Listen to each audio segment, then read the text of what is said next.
There And it's a we natural go. progression from cultural nationalism to a more Top of the morning to you, chat. Cultural nationalism. Top of the morning to ye. This is an episode dedicated to all the people that grew up with the Boondock Saints poster in the room. I'm sure you know all about your Irish history. All the plastic patties out there. Yeah, this is for all the O'Briens and the McDonald's and the McDonald's. This is for everybody that goes a little extra harder for St. Patrick's Day. You know, the great national Irish holiday. Cinco de Mayo as well. Yes. This is for everybody that wants to put a stop to, Revenge of the 6th. Or no, it's Revenge of the 5th, they say, right? Which is Cinco de Mayo erasure, right? In the name of Star Wars fandom. Mm-hmm. Mm-hmm. Your top scroll says Killing Hope. Oh, shit. Yep. There you go. I guess it does. I guess we're just stuck with that. You know, there's no way to fix it. I guess we're just going to do that forever now. I guess we're just going to be covering that chapter every week from now on of that book. So, nothing can be done. Just is what it is.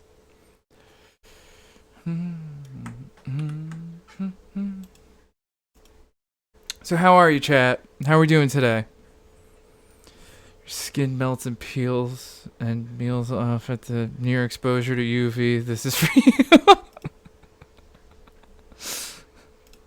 If you grew up eating a lot of boiled food, this episode's for you.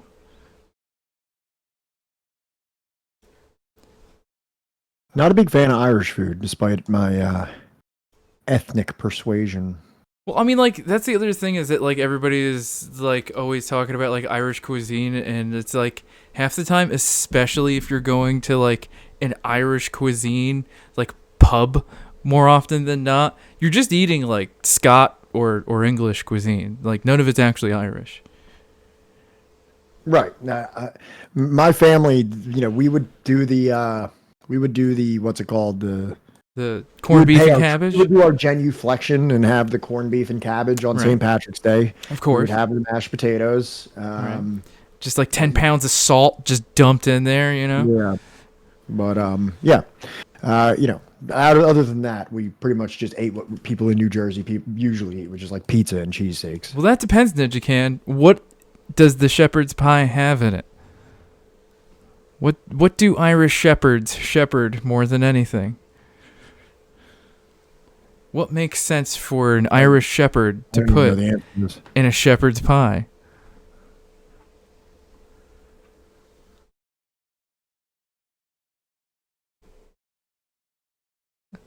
I don't know. Isn't haggis another like Scot thing? It's not fish, Grom. That's horrifying. Wait, what's illegal? Yeah, sheep. It's gonna be sheep. Wait, it's illegal to eat sheep in the U.S.? Very small frogs. It's just haggis with mashed potatoes on it and some kind of gravy. So, let me see here. Did I pull this up right? Oh, no. Let's,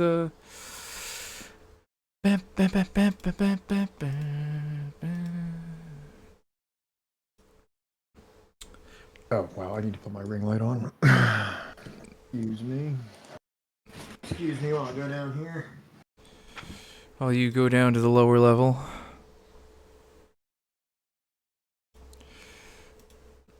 There we go, much better. Okay. All right. So, what's up, everybody? There's one thing that me and Johnny are. It's humans. Yes. And I want to talk a little bit about my life over the past week. And, I'm sure most of you are aware of the things that I've been moaning and complaining about over the past few weeks. And you know, I want to make sure that I have like the most amount of time that I can dedicate to making these slides and reading this book and making sure that I have something relevant to say. So not every stream ends up like Friday where me and Johnny are just throwing words into chat GPT and reading them back to you. You know, this week, you know, let's just take through my week real quick. On Sunday, last Sunday, a week prior to today, we had our stream. We had the preparation for the stream.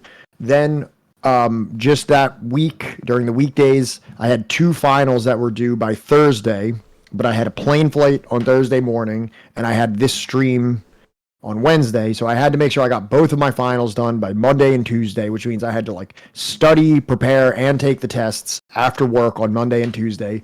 So that's 2 finals down. Then I had to prepare all the slides and reading for our Killing Hope stream on Wednesday. Then I had the next morning, I woke up at 5 o'clock in the morning to take a flight to Boston, which, as you all know how I feel about Boston, was an extremely traumatic experience. Then Friday, just 24 hours later, I was flying home from Boston, streaming at night with you guys when we hung out with Grom. Then Saturday, I did fucking nothing. I just did nothing. I just sat in a catatonic state and just watched the UFC with my girlfriend and did nothing. Then today, I woke up and I read this book. I made these slides. I put together videos as best as I could. I don't think it's my best work. I'm exhausted, but you know, I did get 150 out of 100 on my final for my religion class, which is a grade that I did. I ended my religion class with 105% as my total grade. Jesus Christ. It worked out. Well, he gave you a series of questions, and he was like, you only have to answer this many of them, but if you do the rest, you'll get extra credit, and I just did all of them. Right. So I got like a massive grade on it.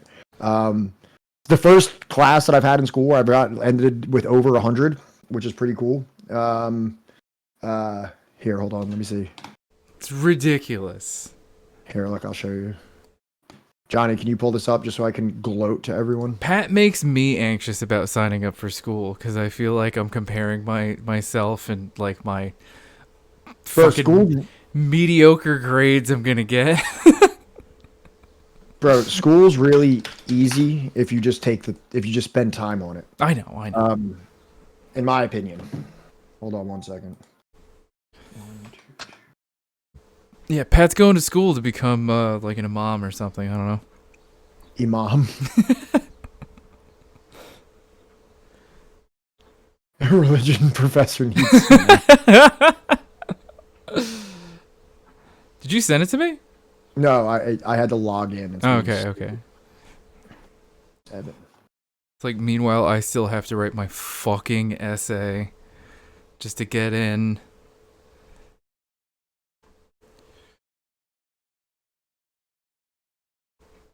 Can you bring up this snip? Is that possible? Just show it to me.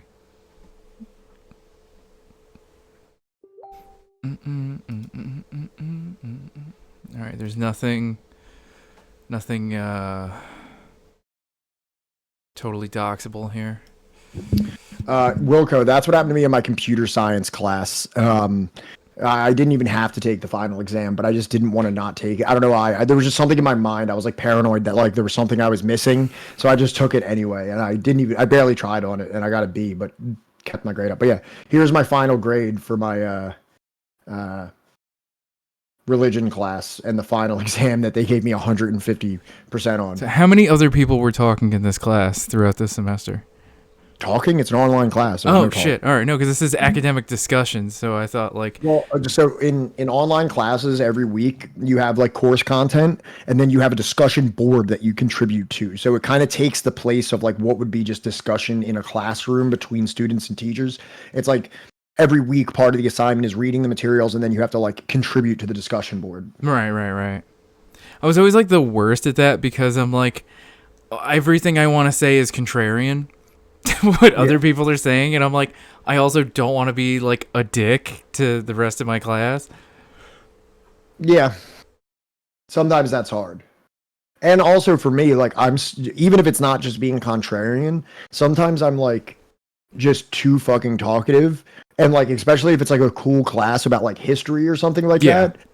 every single time the teacher says something, I'm like, and then like I have to be like, Pat, don't raise your hand. Don't raise your hand. Yeah. Like you're being ridiculous. There must be other kids that are like literally 18 years old in the class being like, what the fuck is wrong with this 30-year-old in this class? Like, what is he doing?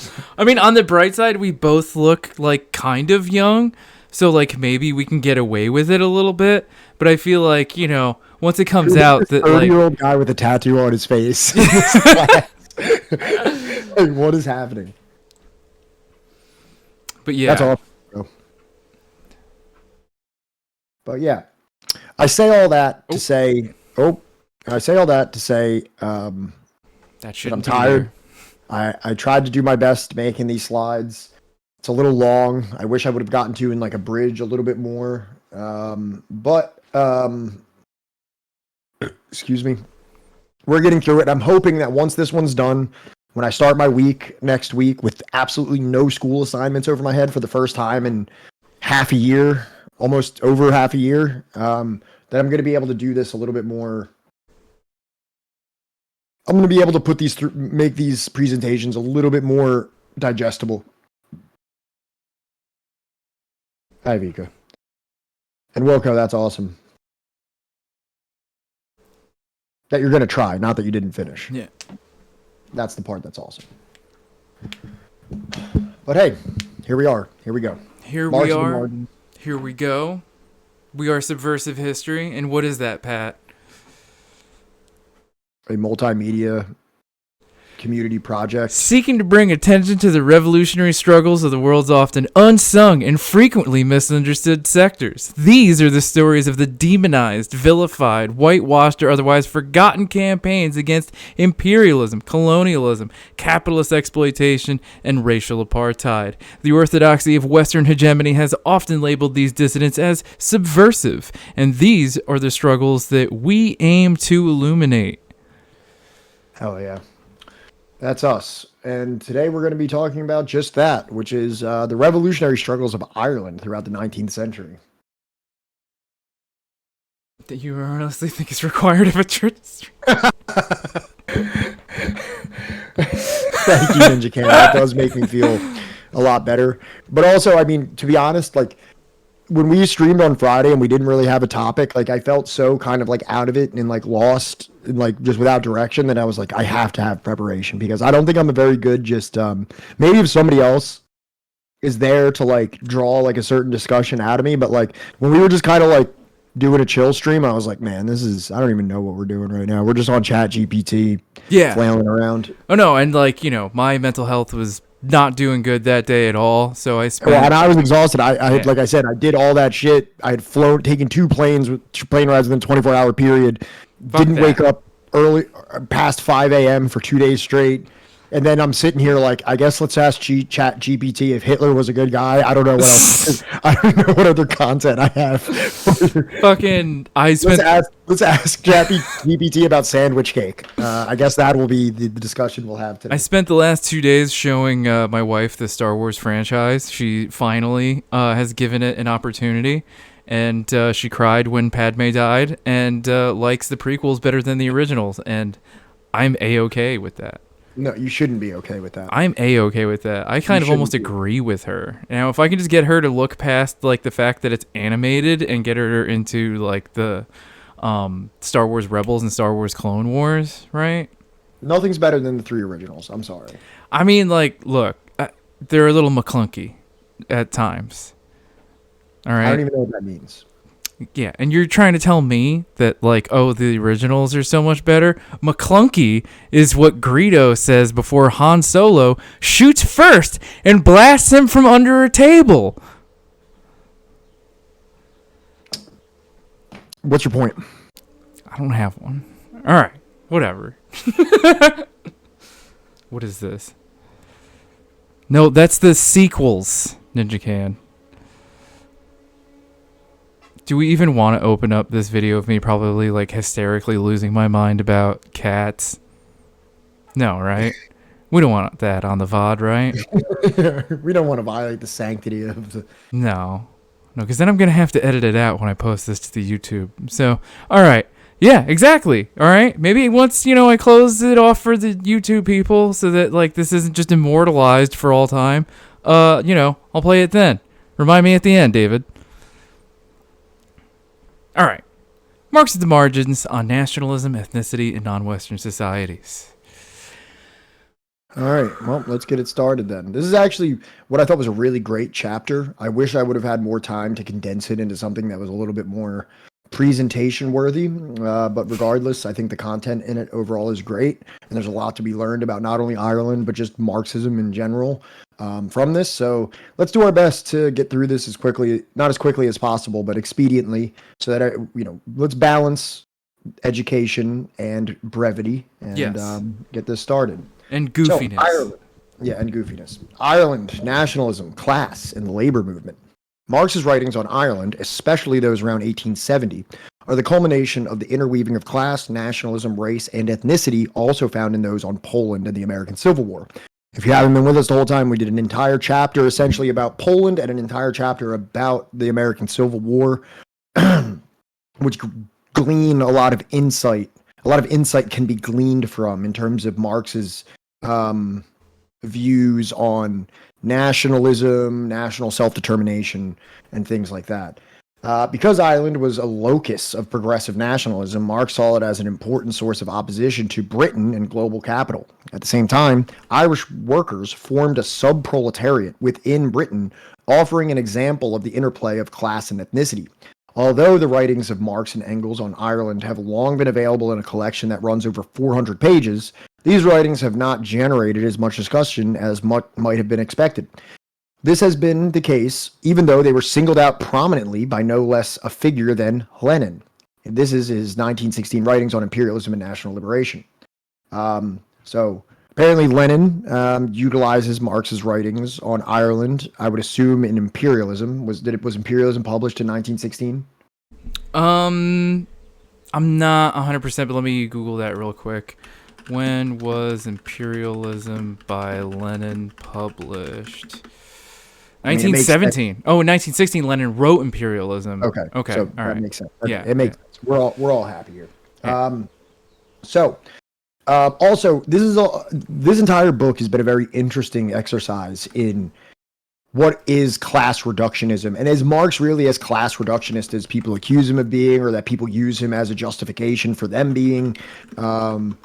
And the answer it seems to be a resounding no. It seems like, just like this was saying here, is that there was a interplay of class and ethnicity that even Marx was acutely aware of.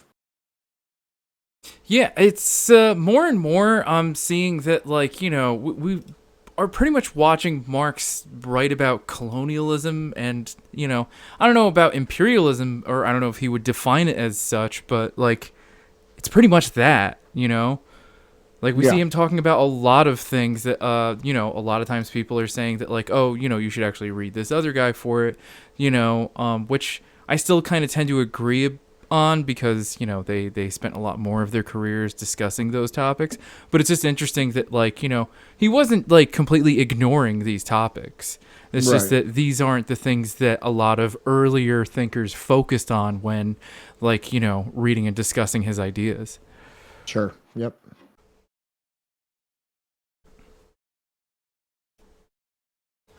So, 200. Just a quick little. I just didn't want to leave out this quote. Yeah. It's too good of a quote. From noted racist and Slavophobic Friedrich Engels.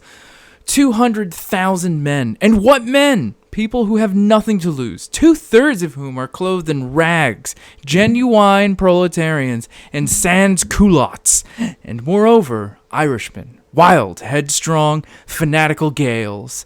One who has never seen Irishmen cannot know them. Give me 200,000 Irishmen, and I will overthrow the entire British monarchy. So what wasn't included here is that apparently Engels wrote more on Ireland than even Marx. And even though this book is called Marx at the Margins, there's still significant citation of Engels as well. So right now we're going to get into the first portion of this is going to be largely focused on Engels. And Ninja Can. Yeah, I would say that Marx, if I'm understanding the term audience captured correctly, I would say is fairly audience captured, and that, like, there are very specific ideas that are proliferated, right, that he wrote about, and others kind of pushed to the side. Like, this whole book is predominantly relying on his writings in the New York Tribune, right, for a lot of that evolution and growth and the things that he thought were interesting. Yeah. Okay, so continuing on here, as is well known in his major work, The Condition of the Working Class in England from Personal Observation and Authentic Sources, 1845, Engels details the horrific conditions of life and labor faced by workers in the midst of the Industrial Revolution. Few, however, have noted that in this work, Engels refers repeatedly to the Irish as the most oppressed sector of the working class in England. One of his guides to working class Manchester was Mary Burns, an Irish factory worker who was to become his companion for the next 2 decades. In The Condition, he carries out a subtle analysis of the relationship of class and ethnicity, singling out Irish immigrant labor from a number of vantage points. And so again, you know what I mean? Like, not merely reducing everything down to class, not merely reducing everything down to just a, working class of Britain, but noticing that there is Irish immigrant labor that is significantly more immiserated and alienated than those of Britain. And we're going to see more into that dynamic as we go on, but just keep that in mind. Sounds a lot like what, Red Falcon often discusses about the stratification of class. Yeah. After having described the social conditions in one working class district of Manchester, Engels concludes, but the most horrible spot is known as Little Ireland. The cottages are old and of the smallest sort, the streets uneven, fallen into ruts and in part without drains or pavement. Masses of refuse, offal, and sickening filth lie among standing pools in all directions. The atmosphere, darkened and made heavy by the smoke of a dozen factory chimneys, is poisoned by the effluvia of all of these. A crowd of women and children wander around aimlessly here, as dirty as the swine that thrive upon the garbage heaps and the puddles. This race must have reached the lowest stage of humanity. He does throw the word race in there, but I don't think that this is a necessarily an impugnment of the race itself. I don't believe that he's making a judgment on the character of the race or some genetic imperfection of the race. I think he's just kind of like pointing out that the people of Ireland are being subjected to an extremely desperate standard of living. Right. And I'm sure that, like, for some, strata of the English, right, they probably do consider the Irish of a different race. Because, like we talked about, and I will always bring it up, Gerald Horne, talking about the construction of race in America and how to attract more Irish people to the colony of America was to consider them no longer Irish when they came there, but to be white. Yeah.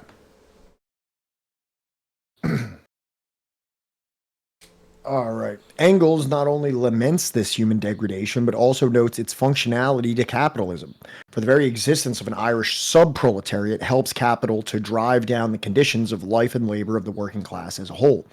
Overall, Engels concludes, one is faced with the Irishman's competing with the Englishman and gradually forcing the rates of wages and with it the Englishman's level of civilization down to the Irishman's level. Despite the condescending language about race and civilization, Engels' pro-Irish sympathies are clear enough. Are they? So the author makes note of like the troubling kind of uses of the words race and civilization. But again, a lot of this insensitive information is being deployed or employed alongside pro-Irish sympathies that are coming from Engels. So you got to take the good with the bad in that. But also, it's just really interesting to me that this seems like such a modern concept of labor theory that is so present in these early writings of Engels and Marx. It seems like these are the things that we talk about retrospectively when we're talking about the labor movement in the United States and how black workers and white workers were pitted against each other in a way to artificially decrease wages and to decrease class solidarity, or should I say increase class antagonism. And then also things that we discussed today in terms of migrant labor coming into the United States, and how that affects American or like at least citizen, American citizen labor. I'm not sure, domestic labor within the United States, and how they may erroneously point the finger at migrant labor as the reason why they're not getting paid enough or they have some kind of job insecurity. And this creates more of a like proletarian rivalry as opposed to the solidarity, which could actually improve the material lives of all workers. Right. The majority of workers. I don't know about all. Engels also takes up Ireland itself, this in the wider context of British-dominated global capitalism. He examines the processes through which British rule and its concomitant capitalist exploitation drove large numbers of Irish people to seek work in England. He writes that the poorer districts of Dublin are among the most hideous and repulsive to be seen in the world, even though the Bay of Dublin is the most beautiful in the whole British island kingdom. In the brief chapter, Irish Immigration, he argues the rapid extension of English industry could not have taken place if England had not possessed in the numerous and impoverished population of Ireland a reserve at command. So again, talking about like the reserve army of labor, essentially, and like they make such poignant criticism, and this comes up a couple times, of the British Empire, and questioning like if the British Empire could have ascended to what it is without the colonization and the imperialization of Ireland. And it makes a, which these are the things that when you go back, or when you look at today, the people who currently exalt capitalism for the miracles of industrialization and productive forces that it creates, we always have to add the asterisks to that very well would not have been possible if it wasn't what was done to the native people of North America, or for what was done to the Irish people of Ireland, or what was done to the Indian people, what was done to the African people. Right. Would these miracles of industry have been at all possible in the way that we generally attribute them to the miracles of capitalism? No, I will take a firm answer of no. None of those things would be possible without like the price of blood that was paid by both the domestic poor and of the colonized and what's the word I'm looking for here, brutalized people of India, Africa, indigenous North America, et cetera, et cetera. So is this me or you? This one would be me. Okay. In the chapter titled The Agricultural Proletariat, Engels analyzes not only English, but also Irish agriculture and the latter's harshly exploitative system of tenant farming. The Irish people is thus held in crushing poverty, from which it cannot free itself under its present social conditions. These people live in the most wretched clay huts, scarcely good enough for cattle pens, have scant food all winter long, or they have potatoes half enough 30 a weeks in the year, and the rest of the year nothing. When the time comes in the spring at which the provision reaches its ends, or can no longer be used because of its sprouting, wife and children go forth to beg and tramp the country with their kettle in their hands. Meanwhile, the husband, after planting potatoes for the next year, goes in search of work either in Ireland or England and returns at the potato harvest to his family. The cause of this poverty lies in this existing social conditions. And now we're even like encroaching, and we're going to continue on this absentee landlordism. You know what I mean? Like the landlord structure that exists in Ireland with British landlords that don't even live on the island or the country or however you want to refer to it. So it's just amazing to me that back in the 1860s, 1850s, you have Marx and Engels. Listen to everything that we're talking about here. The interplay between ethnicity and class, sub-proletarianism, absentee landlordism, reserve army of labor. What was the other thing? Like the pitting against of the various sections of the working class to artificially, I don't know if artificially is the right word, but to suppress the wages, to for the benefit to pit them against each other. Exactly. Yeah. But I'm saying like all these things in my mind, I thought these were more modern developments. And this is probably my ignorance in terms of my reading of Marx. But, I thought that Marx and Engels laid down a very prescient foundation of class. You know what I mean? But now, like, learning, it was so much more sophisticated than what I thought. And the things that we're still talking about today were already being revealed by them in the 1850s and 1860s. Right. And for two dudes that, like, are just, two white guys from, like, the 1800s or something, they seem to have, like, a pretty prescient read on, like, the way things are at that time. All personal prejudices aside. Do you know what I mean? Well, yeah, and they were like geniuses to their credit. I blame it more on, like, what sources of information, were even present for them, or available for them to even get these kind of examinations from. And, here's just a picture that I found, I was talking about the clay huts that were barely suitable for cattle. Yeah. This is the Irish family in the mid 1800s, what their living conditions were. Dummy Dorco, Orders of the Family, Orders of the Family. That's the Engels writing, correct? He has an essay called Orders of the Family. I kind of talks about a lot of this stuff too. So yeah, I mean, it's hard to really say that their class reduction is for sure. Yeah, I agree. Yeah, I have a book, a collection of writing of Engels. It has like the 12 principles, and it has that on the family. And the origins of the family. Origins of the family has the on authority one as well. That's pretty much what my theory exposure of Engels there. For a guy that, like, obviously has some issues with Slavic people, right? And whose only sources of information are, like, what would you call it? Like a LARPer? The halls of academia in Germany, I would say, like, whatever is available in the German academic institutions that he's using. Right, and especially for, like, Origins of the Family, when he starts discussing, like, the social organization of indigenous people in North America, and it, like, the only lens to examine that with, like, from Germany is, this guy that's, like, obsessed with, like, indigenous people, right? It's kind of like, at least he came away with, like, somewhat of a coherent take that today isn't just, like, monstrous. Right. So, Engels penned these poignant descriptions of Irish poverty and suffering before the potato blight struck in 1845.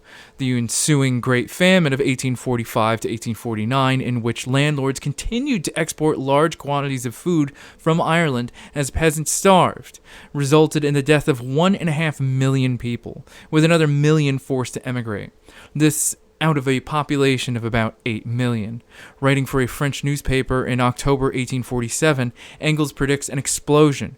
Starving Ireland is writhing in the most terrible convulsions. The workhouses are overflowing with beggars. The ruined property owners are refusing to pay the poor tax, and the hungry people gather in their thousands to ransack the barns and the cattle sheds of the farmers and even the Catholic priests, who were still sacred to them a short time ago. It looks as if the Irish will not die of hunger as calmly this winter as they did last winter. So now, obviously, we come to one of the most monumental and largely well-known chapters of Irish history, the Irish potato famine. This is something that I mean, as somebody of Irish ethnicity, well, actually, I'm of American ethnicity, but somebody who has an ethnically Irish background, have known about for most of my life. I think a lot of people are pretty well aware of this. But I have a video that I put in here that's going to break this down. I thought it was a pretty good video in terms of, like, actually breaking down not just that there was, like, a poor harvest situation, but there was many economic factors that were, not naturally occurring that caused this to be such a severe issue. Right. And they always make it seem like, oh, they chose to, farm, what the hell is it, potatoes and all this other stuff, and the potatoes are somehow indigenous to Ireland. They're not, turns out. In 1845, Ireland's potato crop was devastated by an unknown disease. The resulting food shortage would spiral into a human rights disaster that lasted years and took the lives of over 1 million people. Fearing their homeland would never recover from what was being called the Great Hunger, millions of Irish immigrants fled to the United States. It forever changed both countries and the whole world. Today we're going to lay out a timeline of the potato famine that changed Ireland forever. But before we get started, be sure to subscribe to the Weird History channel. Oh, and if it's not too much to ask, once you've done that, leave a comment and let us know what topics you would like to hear about. Okay, so let's see how it all went down. Although the two are frequently associated, potatoes are not native to Ireland. And you might be surprised to learn that it wasn't until 1589 that Sir Walter Raleigh introduced the potato to the Irish.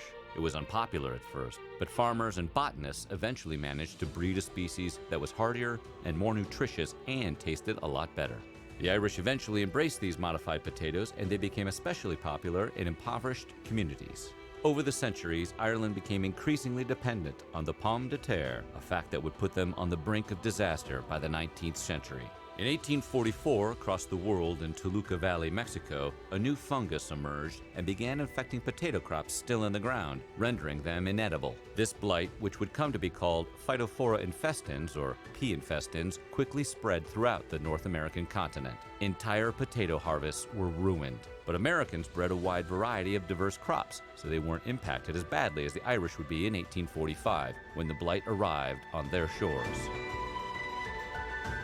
Blights had happened in Ireland before. Those previous experiences caused scientists to initially misidentify the cause of the crop failure as an overly damp summer season, a not uncommon condition they called wet rot. When crops all across Europe began to similarly fail, it became apparent that something much more serious was going on. Scientists issued warnings, but just like in every disaster movie you've ever seen, those warnings were promptly ignored. Oh, When the you crops mean like first today, failed, too, those with reports climate were change. also ignored. In fact, rather than take decisive action to alleviate the problem, then Prime Minister Robert Peel instead warned his cabinet that the Irish were prone to exaggerating. The British government would remain skeptical about the crisis even much later when Tell me this doesn't sound like climate change.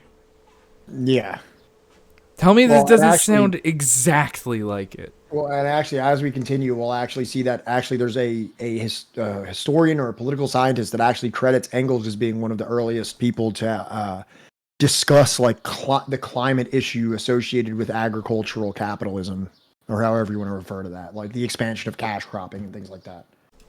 people perishing by the hundreds of thousands. Once Robert Peel did decide to take some action, he immediately ran into a problem. Fighting the famine would require importing large quantities of American grain. However, imports were heavily restricted by a body of legislation known as Corn Laws. The Prime Minister attempted to repeal the law, but isolationist elements in the Whig Party blocked his efforts. In early 1846, as the first reports of casualties were being recorded, Peel created a public works program with the purpose of giving impoverished Irish citizens a chance to find employment so they could buy food. Unfortunately, the program would be short-lived. Peel lost the next election to a Whig lord named John Russell. Lord Russell had very different ideas about how Ireland's problems should be dealt with. The newly elected Prime Minister entrusted the Irish relief efforts to a man who would go on to become one of the most despised and controversial figures in the history of Ireland, Charles Trevelyan. Trevelyan had served as the Assistant Secretary to the Treasury for years under Peel. However, his personal views were much closer to those of Lord Russell. Both men subscribed to the then fashionable economic theory of laissez-faire economics. That is, they believed the free market would sort the problem out so long as the government didn't interfere, which some might consider a surprising outlook for the person in charge of leading government relief efforts. Even worse, Trevelyan was straight up intolerant of the Irish people. The judgment of God sent the calamity to teach the Irish a lesson. That calamity must not be too much mitigated. The real evil with which we have to contend is not the physical evil of the famine, but the moral evil of the selfish, perverse, and turbulent character of the people. That sounds From like here, Reagan. Things only got worse for the Irish. It also sounds like Churchill. Right. As if things weren't bleak enough already, the crop of 1846 failed just as the previous one had. With no increased response from the British government, the situation became desperate. A land agent traveling Ireland at the time wrote, "The leaves of the potatoes on many fields I passed were quite withered, and a strange stench, such as I had never smelt before, but which became a well-known feature for years after, filled the atmosphere adjoining each field of potatoes, the crop of all crops, on which they depended for food, had suddenly melted away. The few meager relief programs were overwhelmed by millions of applicants. Evictions soared, and a cold winter was on the way. One of the few organizations that did try and bring some measure of relief to Ireland was the Society of Friends, also known as the Quakers. The Quakers acted much as today's Salvation Army does, soliciting donations from the wealthy and collecting clothing for the poor. After about a year, when it became apparent how long the famine would last, the Quakers found their donations were drying up. They considered their operation a failure at the time, but history would vindicate their efforts as thousands of people survived thanks to their program. Nonetheless, by this point, government neglect had left the problem too big for a charity to deal with. So you're probably asking yourself, if growing different crops mitigated the effects of the potato blight in the Americas, why didn't the Irish just grow different crops? In fact, Ireland was successfully producing all sorts of other grain crops, along with meat and dairy. So how could the people be starving? The landowners sold those other crops to people in Britain. Almost none were ultimately consumed in Ireland. As one politician said of the situation, the circumstances which appeared most aggravating was that the people were starving in the midst of plenty, and that every tide carried from the Irish ports corn sufficient for the maintenance of thousands of the Irish people. By 1847, the situation in Ireland had become a nightmare. After visiting the rural western town of Skibbereen and neighboring Bridgetown, London News journalist James Mahoney wrote, "Not a single house out of 500 could boast of being free from hunger and fever, though several could be pointed out with the lifeless lying close to the living for the space of 3 or 4, even 6 days, without any effort being made to remove the bodies to a last resting place." In yet another town he witnessed, a woman carrying in her arms the lifeless body of a fine child and making the most distressing appeal to the passengers for aid to enable her to purchase a coffin and bury her dear little baby. This horrible spectacle induced me to make some inquiry about her, when I learned from the people of the hotel that each day brings dozens of such applicants into the town. Peel's public works program didn't fare well under the administration of Charles Trevelyan. Workers would put in long days for insufficient pay. Then in March of 1847, Trevelyan ended the program entirely. He opted instead for a system of soup kitchens that would simply distribute food for free. Unfortunately, the British government refused to meaningfully back the program, and the kitchens quickly found themselves overwhelmed. Reports indicate that in some cases, a single kitchen would be responsible for the impossible task of feeding 10,000 people. Jesus Exacerbating Christ. the problem was the fact that the soup itself was a watery paste made from cornmeal and rice, and it was served in portions too small for even a child. Needless to say, the hunger grew worse, and the year 1847 got so bad it would become forever known as Black 47. Things were bad, and many could not even pay their own rent. Landlords who knew they could use their valuable real estate to raise livestock or profitable crops were eager to evict tenants. More chillingly, some landlords were so eager to get rid of their tenants, they would offer to pay for their passage to America. The impoverished tenants would then be placed on ships that were overcrowded and rife with ailments like dysentery, typhus, and all manner of infectious disease. These vessels quickly earned the name coffin ships. When the coffin ships reached their destinations, they would drop off the sick passengers to perish on the streets of the New World. The landlords never had to worry about recriminations or consequences of any kind, since their victims were unable to return to Ireland and seek restitution. Yeah, imagine a scam like that nowadays. I imagined, like, nothing like that could ever happen today. For the most desperate people, there was always the option to check into a public workhouse. Though they had existed in Ireland since the 1830s, the workhouses were ill-equipped to deal with the numbers of impoverished people created by the famine. Most were overcrowded, cruel, prison-like places that separated families, imposed draconian rules, and spread disease among its population. It is said that the workhouses were so bad, many people literally preferred going to prison instead. Inspired by uprisings in Paris, Irish nationalist sentiment began to take root. While the famine dragged on, an independence movement that called itself the Young Islanders spread throughout the country. Led by a politician named William Smith O'Brien, the Young Islanders built their followers from the starving masses and preached rebellion. In July of 1848, the group exchanged fire with the police and were quickly dispersed. While they didn't really make much of a difference at the time, the movement created crucial links between figures who would go on to play important roles in the fight for Irish independence later in the century. The Great Hunger lasted years, and the British government never changed its policies. So what finally ended it? Well, the Irish did improve their crop yields over time, and their economy did slowly adapt, but the real answer is far grimmer. The game changer was the significantly decreased population. So many had died or emigrated by 1852 that the food supply became adequate again. To underscore this point, in 1841 the population of Ireland was about 8 million people. 10 years later, that number sank to 6.5 million. By the end of the century, 1.5 million perished, 2 million had fled, and the population of Ireland had dwindled to a mere 4.5 million people. In the year 1853, 43% of all immigrants to the United States were Irish. With significant religious differences between the mostly Catholic Irish and the mostly Protestant Americans, the new arrivals were faced with legal oppression, economic hostility, and widespread anti-Irish sentiment. Famously, job ads at the time often included the warning, "No Irish need apply." It would take decades for the Irish to overcome this initial resistance, but in time they integrated themselves into all aspects of American life. Today, Irish people are accepted as important parts of American culture.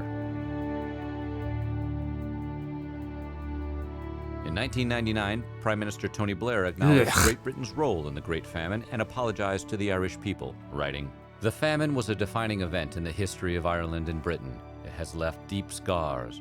That 1 million people should have perished in what was then part of the richest and most powerful nation in the world is something that still causes pain as we reflect on it today. Those who governed in London at the time failed their people."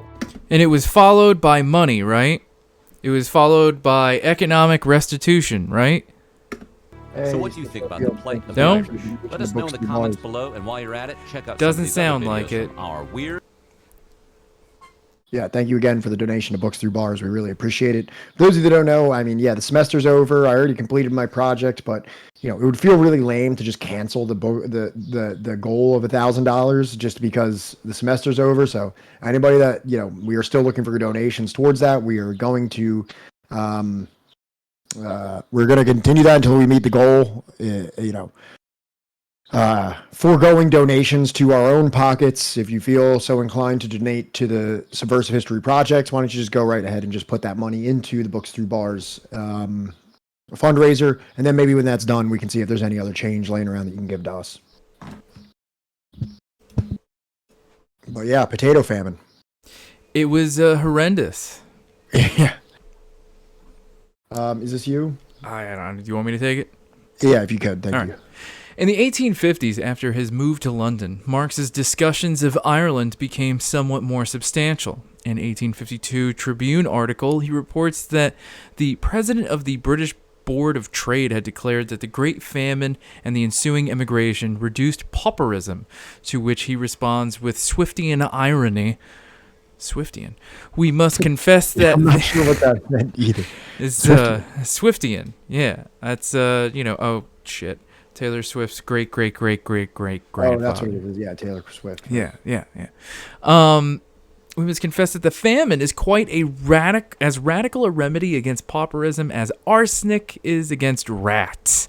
He continued this argument in a Tribune article published on March 22nd, 1853, showing that what he had in mind in discussing Ireland was also a broader critique of David Ricardo's political economy. Analyzing official statistics, Marx shows that among those emigrating from the British Isles during the years 1847 to 1852, the overwhelming majority was Irish. He also cites the Economist's breezy celebration of this form of capitalist modernization. Quote, "The departure of the redundant part of the population of Ireland and the Highlands of Scotland is an indispensable preliminary to every kind of improvement. The revenue of Ireland has not suffered in any degree from the famine of 1846 to 47 or from the emigration that has since taken place." Maverick, thank you so much for your donation to Books Through Bars. Thank you. Ricardo is like the father of like libertarianism, right? Like how many people are like, oh, Adam Smith is like the father of capitalism, but like most libertarians won't own Adam Smith because he's kind of it's kind of based on a lot of his takes. You mean like landlords being Yeah, parasites? they would kind of have to face like some pretty significant contradictions. There it is. That yeah. Ricardo is like the god to those guys, right? I think so. I don't know. I tend not to like spend too much time reading up on like libertarian beliefs, just because like, Well, if you read a lot of books about like left economic thought, a lot of times they might bring up things in to counter that. When I was a Trotskyist, I do remember us discussing Ricardo at some point. I don't know why I remember his name is Ricardio. Maybe it is. I could be wrong. I'm pretty sure it's Ricardo, though. I have no idea. Can you just pull up Ricardo real quick? Can you pull up his wiki page? All right, fine.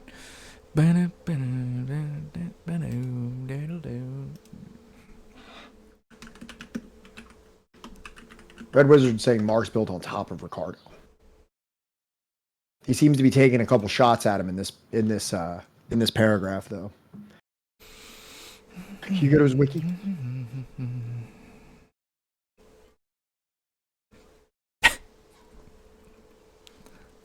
Capitalism. Liberalism. Go down. Political classic economists along with Malthus, Smith, and James Hill. Oh. Okay. All right, I see what it is. Oh, is that why I'm thinking of the name Ricardio, Benjamin's militia? Yeah, Ricardo, Mises, Rothbard, etc. Yeah, that's gotcha. And Thomas Malthus, the Malthusian guy, who's like all poor people just need to, be cut in half or something. Which seems like pretty much like what was being ridiculed by Marx in that statement, where they were like, they were saying that. Can you go back? Like yeah. This idea of that, like, the famine was a cure for the issues of Ireland. You know what I mean? It seems like an extremely Malthusian take there, the same way that he's saying that, it was a cure for the issues of Ireland. It was the cure for pauperism, much like arsenic is the cure for rats. Yeah. Saying that they're taking a very pessimistic view of human life in terms of these economic things. And I think they're also saying something along the lines of like, oh, it didn't even affect the revenue. The revenue of Ireland has not suffered any degree of the famine. Like, because that's the most important thing. Exactly. Yeah.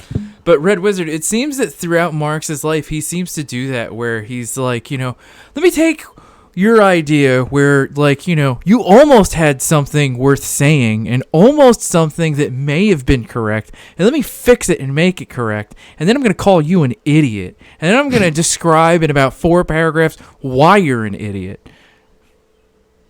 Yeah.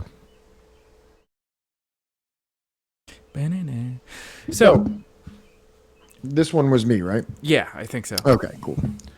So, Marx's retort again assumes an ironic tone. So he's continuing this kind of ironic issue here.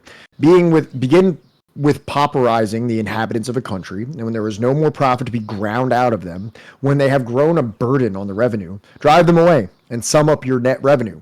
Exclamation points. Such is the doctrine laid down by David Ricardo in his celebrated work, The Principle of Political Economy. Sismondi, in his Nouveaux Principles d'économie politique, answers that, according to his view of the matter, the English nation could not be interested at all in the disappearance of a whole population. The king, remaining alone in the midst of the island, supposing not only the automatic machinery enabled him to procure the amount of net revenue now produced by a population of 20 million, indeed the grammatical entity of the national wealth would in this case not be dismissed. So that just kind of further goes into that type of situation that we were discussing. Because Mark critiquing Ricardo, and as far as like the English are concerned, it's like, okay, good, we have more farmland available now. So Marx went more deeply. All I could think of just now was like that meme of has anyone ever even thought to be more like, when I fucked that up. But or like what? You know that meme, has anyone ever thought to be more like then? I'm not sure what you're talking about. I'm sorry. No, don't worry about it. Marx went more deeply into the class structure of rural Ireland in a July 11th, 1853 Tribune article entitled The Indian Question, the Irish Tenant Right. In the part on Ireland, he noted that the absentee landowners, who were predominantly English, had the right to raise rents at will and to evict tenant farmers quite easily. If the tenant invested money and labor in improvements for which compensation was due from the landlord, a hefty rent increase could easily wipe out this gain. In reality, Marx writes, the tenant has to pay interest for his own money to the landlord. So it's like, yeah, good. no, I was gonna say, so what they're saying is that like if I put like a ceiling fan in my apartment, like I have to pay more. Yeah. Yeah. So now we're getting more into this situation of landlord tenant relations and things like that, which is well, no, it's not. It's not somewhat new at this point. No. Right? This is pretty much been going on for like at least 100 years at this point.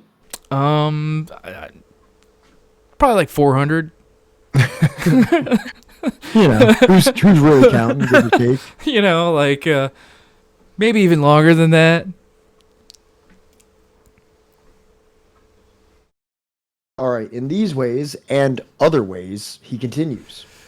A class of absentee landlords has been enabled to pocket not merely the labor, but also the capital of whole generations, each generation of Irish peasants sinking a grade lower in the social scale, exactly in proportion to the exertions and sacrifices made for the raising of their condition and that of their families. If the tenant was industrious and enterprising, he became taxed in consequence of his industry and enterprise. If, on the contrary, he grew inert and negligent, he was reproached with the aboriginal faults of the Celtic race. He had accordingly no other alternative left to become a pauper, to pauperize himself by industry, or to pauperize by negligence, in order to oppose his state of things. Tenant right was proclaimed in Ireland, a right of tenant, not in the soil, in the improvements of the soil effected at his cost and charges. So this is like, is there like a more like precise criticism of imperialism? Like, obviously we're not talking about, Lenin's writing, but it seems like a very, very, very like early assessment of unequal exchange and the unequal exchange between colony and colonizer before those terms were even really being, those terms weren't being used. I mean, like, what, imperialism? I mean, like, yes, it was, but I don't know if it had, like, the same kind of, like, what's the word I'm looking for here? Like, definition. Connotation, yeah. Or connotations that, like, Lenin would have on it. Right. But it just seems interesting in that paragraph, right? Yeah, where he's coming around to it, like, it's slowly starting to... Wait a minute. They're taking all the money out of there, and the people are becoming poor, and they're getting rich, but they're not the ones working there. Hold on. What should I call that? What are they subject to? So, British policy had created the conditions that necessitated this law. Marx holds, England has subverted the conditions of Irish society. At first it confiscated the land, then it suppressed the industry by parliamentary enactments, and lastly it broke the active energy by armed force. And thus England created those abominable conditions of society which enable a small caste of rapacious lordlings to hold the land and to live upon it. Too weak yet for revolutionizing those social conditions, the people appealed to Parliament, demanding at least their mitigation and regulation. Yeah, and this is again like reading a lot of this. I kind of wish that we had read this book prior to our discussion with Rick and Victor and Plants, because like there's so much great content in this book that would have been so relevant to that discussion as well. Yeah. Well, I mean, hey. When we bring them back on to continue, like, the Great Father, I feel like we're going to be that much more well-armed and more well-versed, for the later chapters. I'm sure things don't take too drastic of a change in the ensuing chapter. Okay, here we go.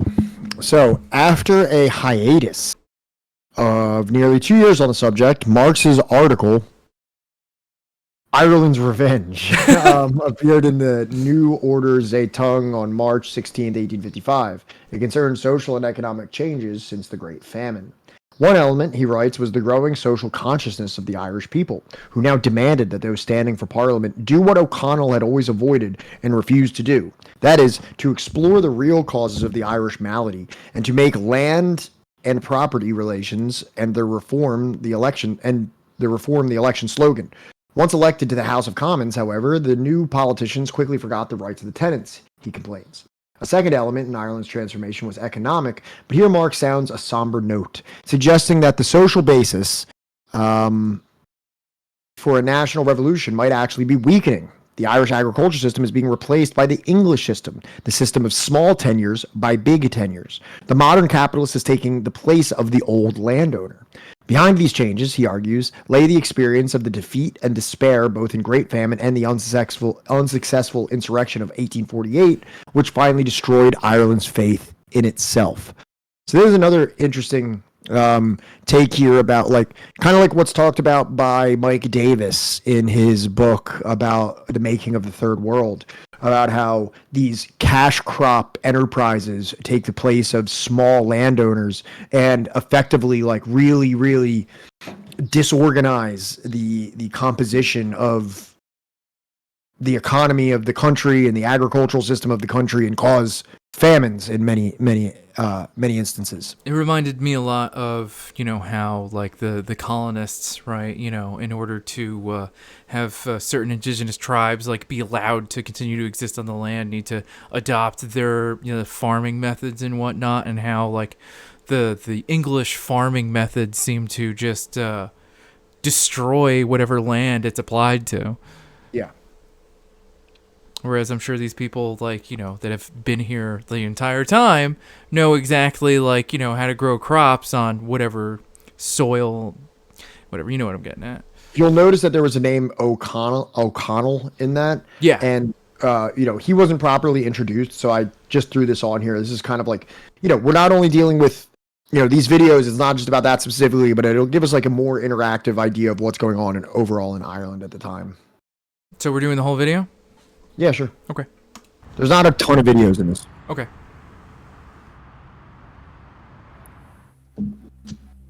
It lies here among 25,000 other Acts of Parliament in a small room at Westminster. A piece of paper that sought to end once and for all England's problem in Ireland by making Ireland part of the Union. I thought those were just carpets or something. It's like a scroll.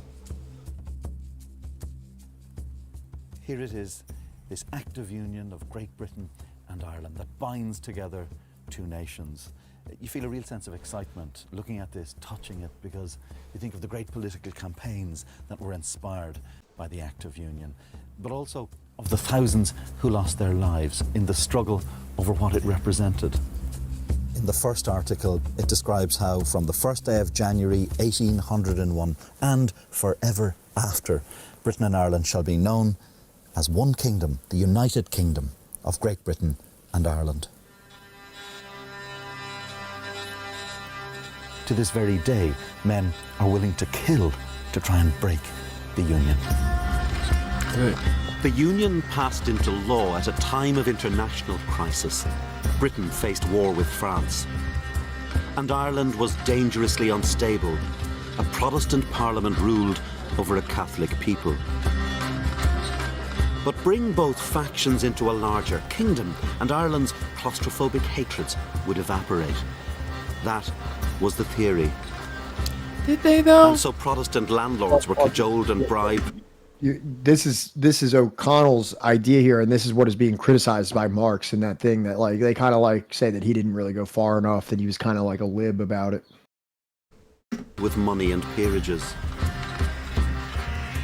And the Catholics promised reform of the remaining penal laws that excluded them from Parliament and public office. Nowhere was news of the Act of Union greeted with more anticipation than in the leadership of the Irish Catholic Church. There was an understanding with the British government that with union would come the granting of Catholic emancipation, full political rights for Catholics. At a stroke, one of the most divisive issues in Ireland would be removed. Everything now depended on what happened next at Westminster. The Prime Minister, William Pitt, had looked to the example of Scotland, safely ensconced in the Union since 1746. But Pitt faced the opposition of anti-Catholic forces in his cabinet, who encouraged King George III to oppose any change. The king believed that to grant full civil rights to Catholics would violate his coronation oath to uphold the Protestant faith. In the middle of an assembly of MPs, he stopped and shouted, "I will consider every man my enemy who proposes that question to me." Pitt was humiliated and backed down. Pitt resigned within the year. His failure changed the course of Irish history. Had emancipation been granted, as was planned in the 1790s or in the early 1800s as part of the Act of Union deal, I do not think that Catholicism in Ireland would have taken on the shape it did and would have become so associated with politics and later on with nationalism. It was that crucial delay that drove Catholics into an alliance with forces which were not always cooperative with the British state. Catholic alienation would be deepened by economic decline. When the war with France ended in 1815, agricultural prices collapsed and a booming population increased pressure on the land. This was a perilous situation in a country already overwhelmingly dependent on farming.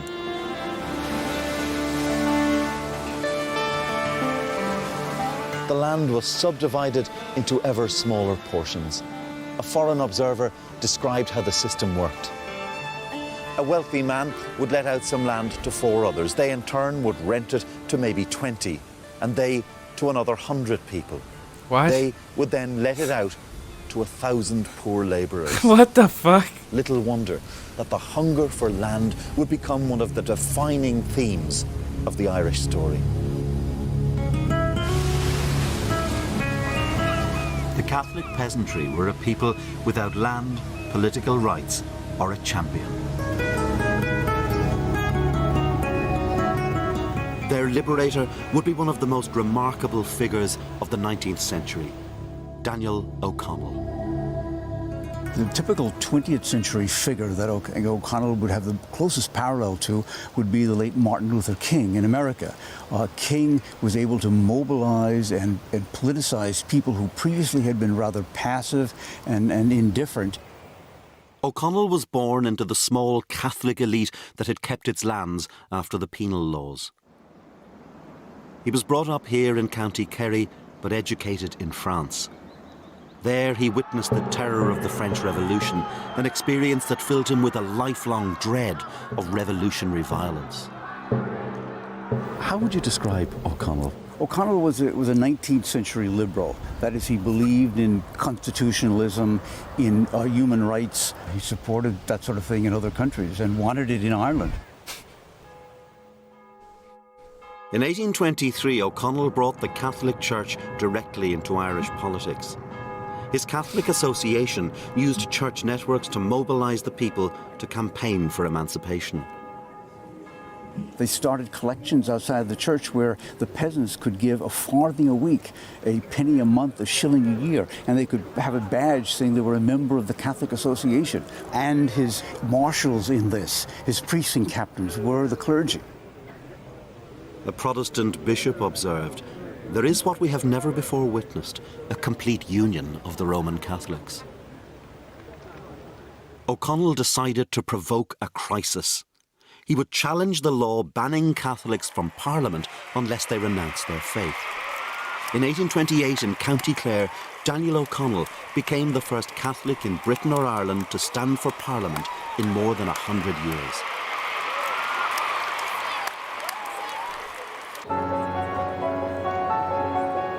O'Connell won easily, but he also had support in government.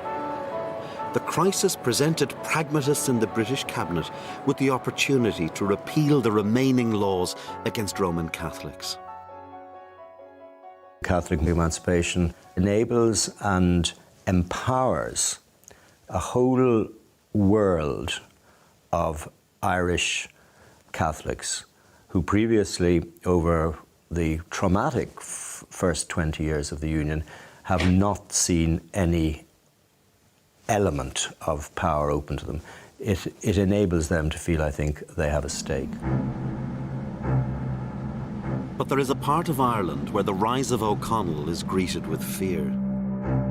In Ulster, there were more than 1 million Protestants, descendants of the settlers who'd come in the 17th century. They ranged from landed gentry to farm labourers to factory workers. Many had prospered, creating thriving industry. Although some Protestant dissenters had led the rebellion of 1798, sectarian conflict with Catholics had helped to create a siege mentality among the growing Protestant working class.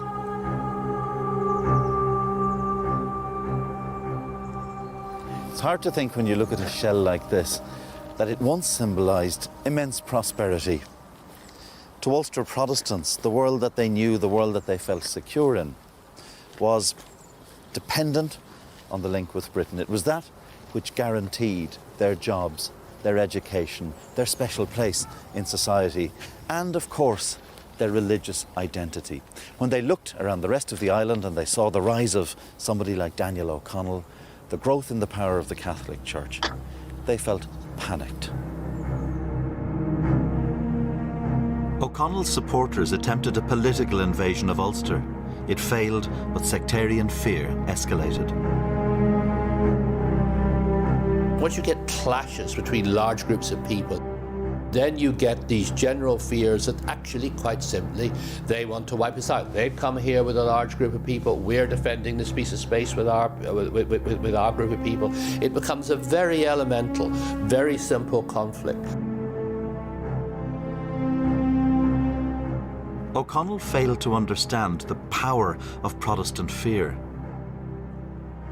It was a failure Irish nationalists and British governments would continually repeat. And if Protestants were alarmed by the Emancipation Campaign, what O'Connell planned to do next would strike directly at the heart of the British Constitution. He was about to move from the politics of religion to those of union. Daniel O'Connell now set out on his most daunting campaign of all, to repeal the Act of Union, which joined Britain and Ireland together as one nation, and under which this country was ruled from London. Now, O'Connell wasn't a revolutionary. He didn't want Ireland to leave the wider British Empire. What his repeal campaign demanded was an Irish Parliament where Catholics would hold power. The majority of Catholic bishops and priests supported the campaign, and clerics went back into action to rally the people. O'Connell held some of the largest political meetings in European history. The greatest gathering was at Tara, seat of the old High Kings, where O'Connell's carriage took 2 hours to pass through the crowd.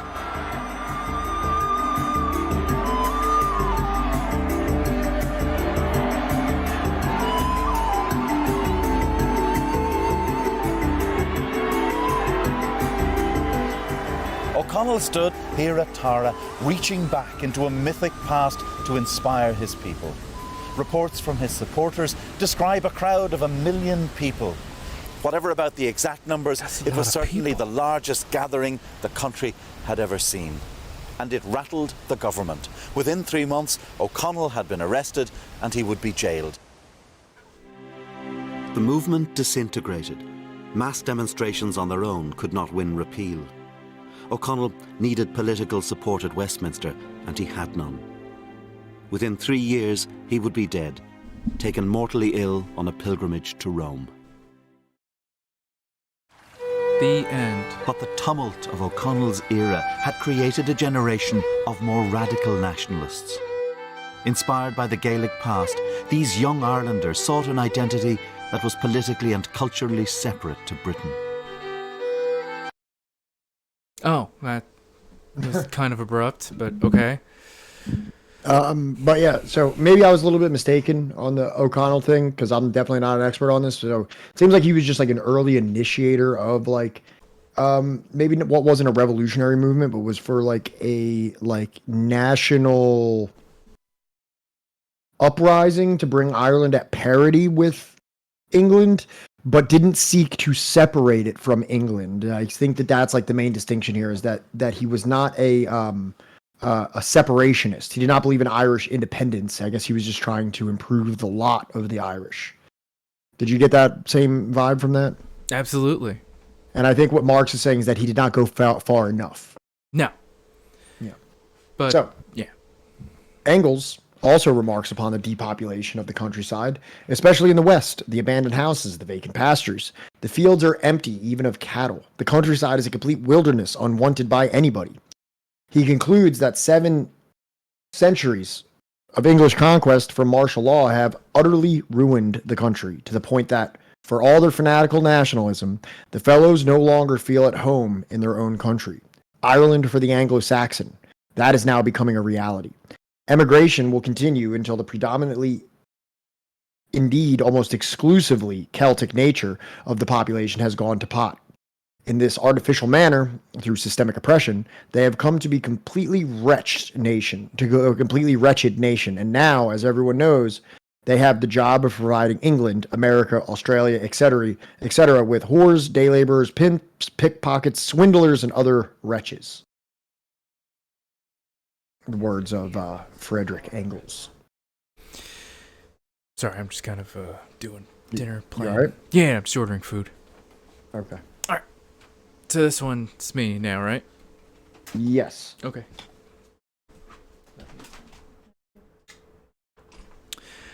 After another hiatus of nearly 3 years concerning Ireland, Marx describes a British witch hunt against what he believed to be imagined nationalist conspirators in a January 11th, 1859 Tribune article. Quote, "The excitement in Ireland." The British had placed Ireland in a state of siege, enacting a reign of terror through the use of paid informers and agent provocateurs. While Marx correctly gauged the new level of repression, he wrongly assumed that the British were hunting shadows created by their own imagination.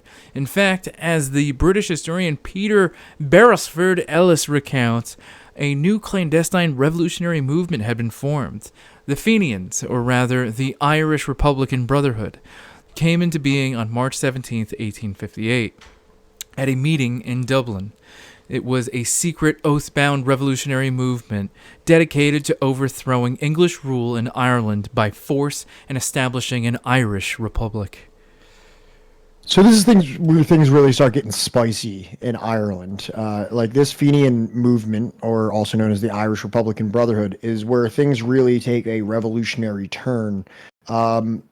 Now, I didn't have a direct video here that just like, I couldn't find, I don't know why it was so difficult to find a like direct introduction to the Fenians, but we will be learning quite a bit more about them from the more specific eras, not just like a general overview. So just stay tuned. We're going to become very intimately acquainted with these Fenian individuals. Very cool. And Maverick, yes, I fucking screech about that endlessly, how whiteness is indeed wild. It can exclude, include, and reverse at a drop of a hat. I like to call it the ebb and flow of whiteness.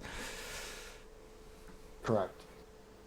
All right. So while none of these writings by Marx and Engels in the 1840s and the 1850s offered a systemic analysis of Irish national liberation, certain basic themes were evident. Number one, while they enunciated clear support for the Irish national struggle against British rule, they always counseled Irish revolutionaries to devote more attention to the internal class dynamics of Irish society. In particular, they advised a greater focus on agrarian class conflict, also pointing out that part of the landlord class was itself Irish rather than British. In this sense, they were especially critical of the upper class Catholic nationalism of O'Connell. Number two, they urged Irish revolutionaries to develop the firmest unity with British workers from the mass-based Chartist movement, pointing out that the Chartists supported repeal of the Union in Ireland and England. So the Chartists, they're like the economists of their time, right? I thought they were like kind of like a unionist type of deal. I could be wrong. Whichever. I don't care. Whatever. But yeah, so this is kind of where they're saying is that there was this upper class Catholic nationalism that Daniel O'Connell had exhibited.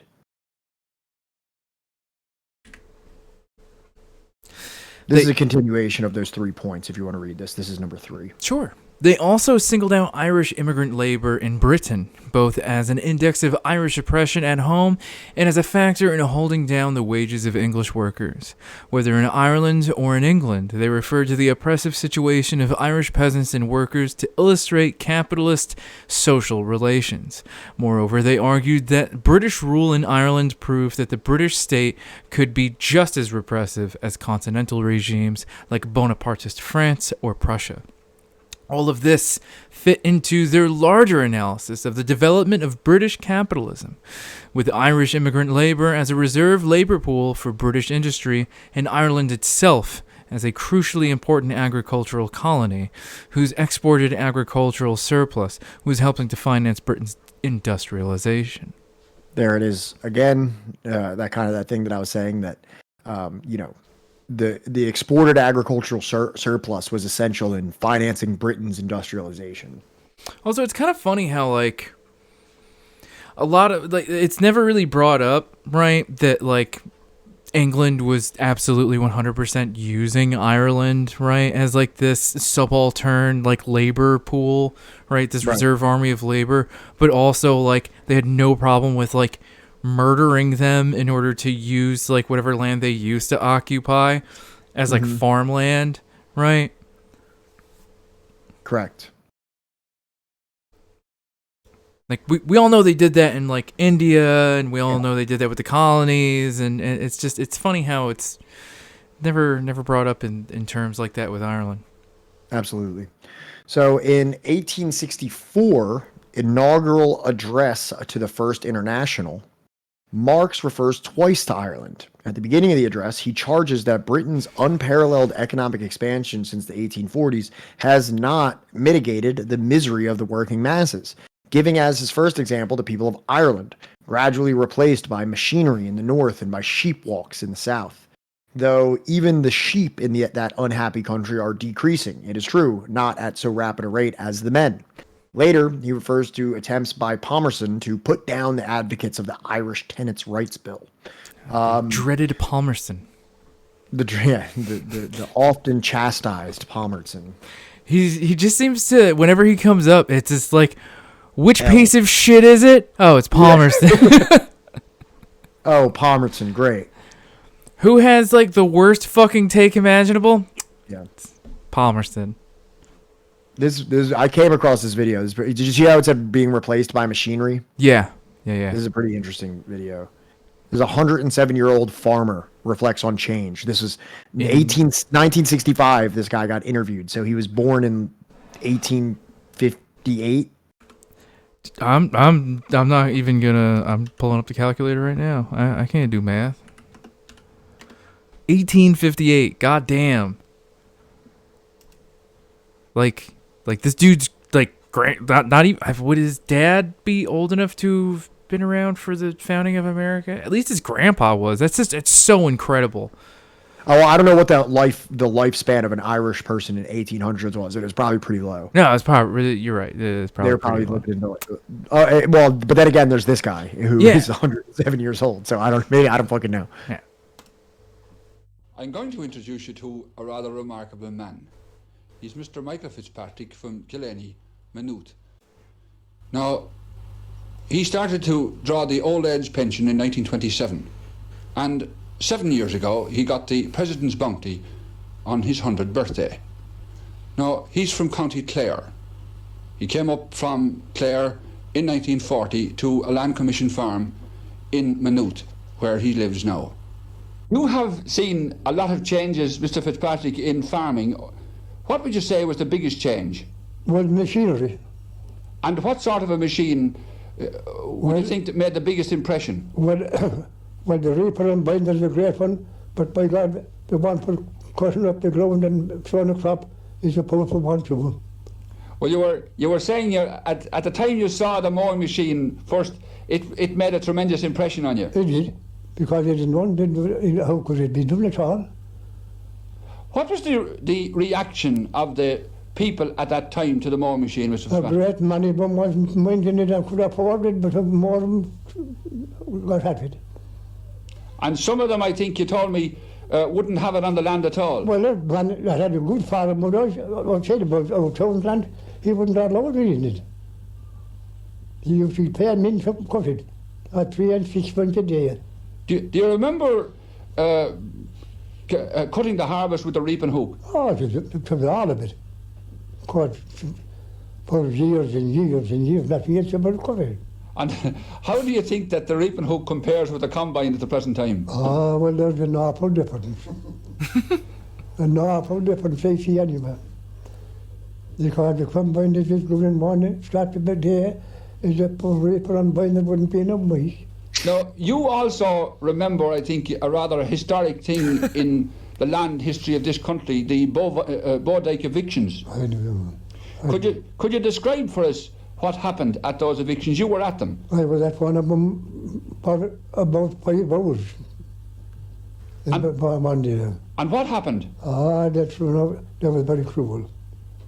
They threw out children and women on the road. Well, there was one of them thrown out one day I was in it, and the baby was only about 3 days old.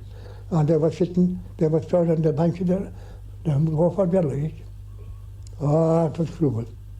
And how about the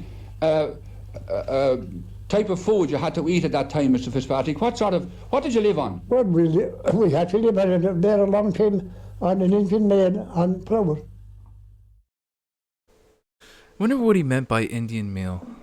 I imagine it was something imported from India. Right. So which is reminiscent of like current issues in the global south, where whatever their own exports are being, stripped away from them for commodity exchange, and then they're being supplied with some kind of an aid of just like grain from some first world country.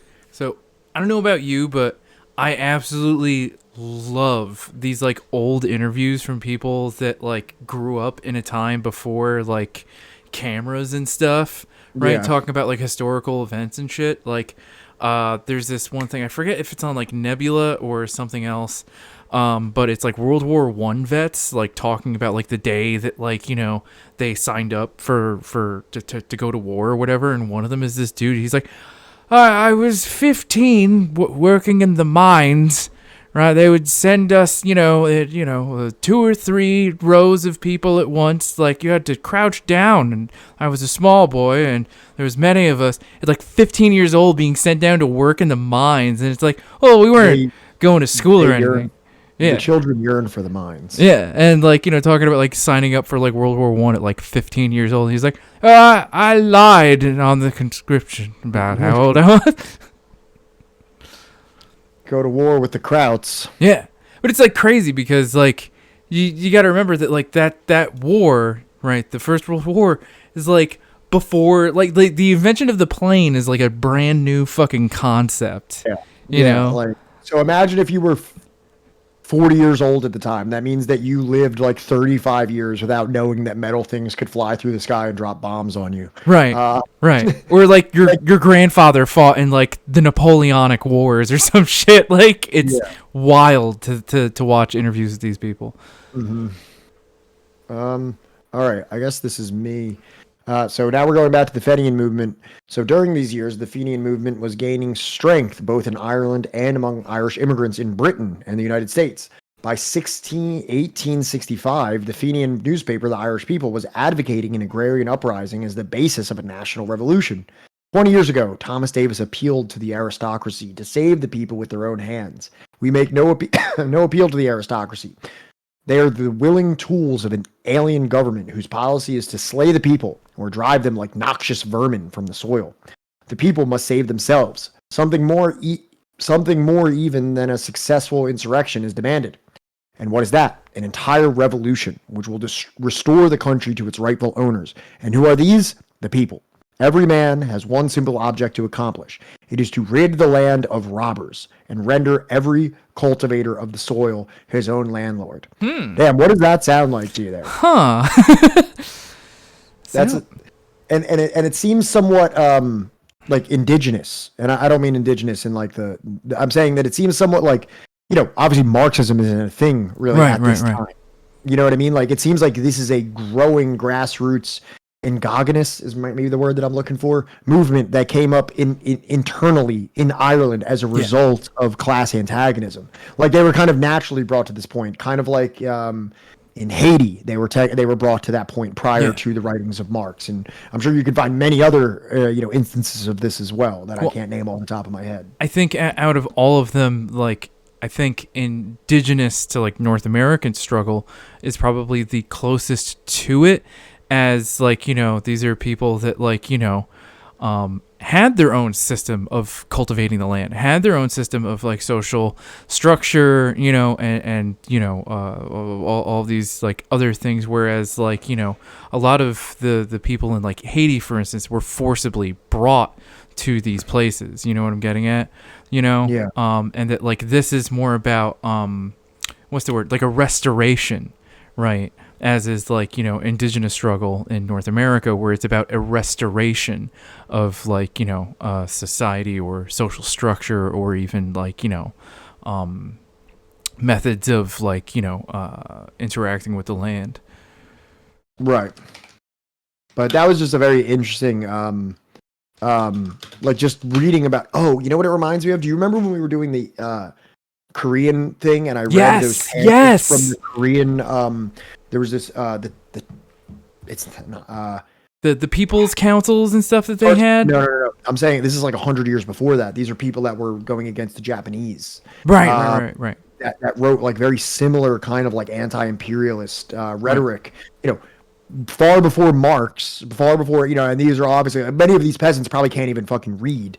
And they're saying these things that could have essentially been out of some kind of like Marxist-Leninist revolutionary doctrine. Right. It's very interesting to see that all across the earth in different parts, which likely have almost no contact with each other or no larger contact with academic writings of like this burgeoning socialist idea, are coming to this the victims of global imperialism, colonialism, and the nascent capitalist system are all coming to very similar conclusions.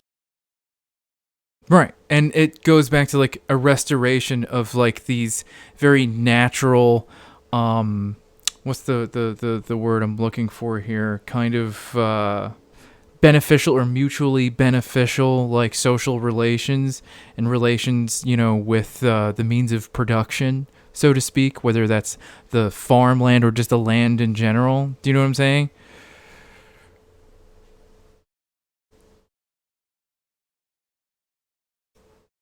Okay. You want to take this one? Yeah. Okay.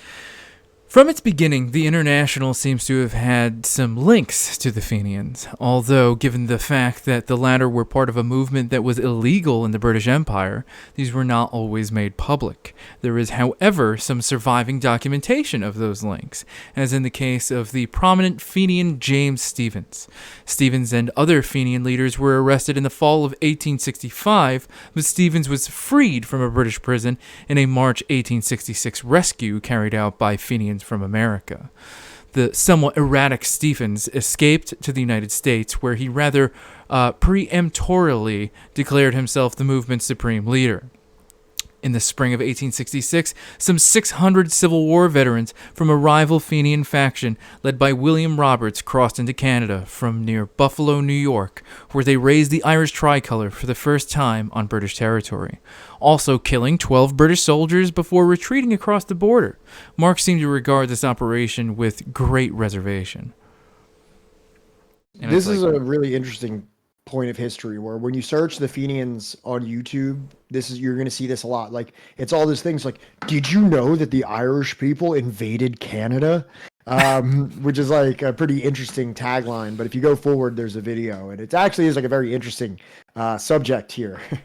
Well, it's like people bring up like, did you know that Canada marched down to Washington, D.C. and burnt down the first White House? Did you? I did not. On May 31st, 1866, Irish nationalists known as the Fenian Brotherhood invaded Canada in an attempt to force Britain into granting Ireland independence. This invasion was not the first raid into Canada by the Fenians, an American-based Irish Republican group, nor would it be the last, with raids starting in April of 1866 and continuing until 1871.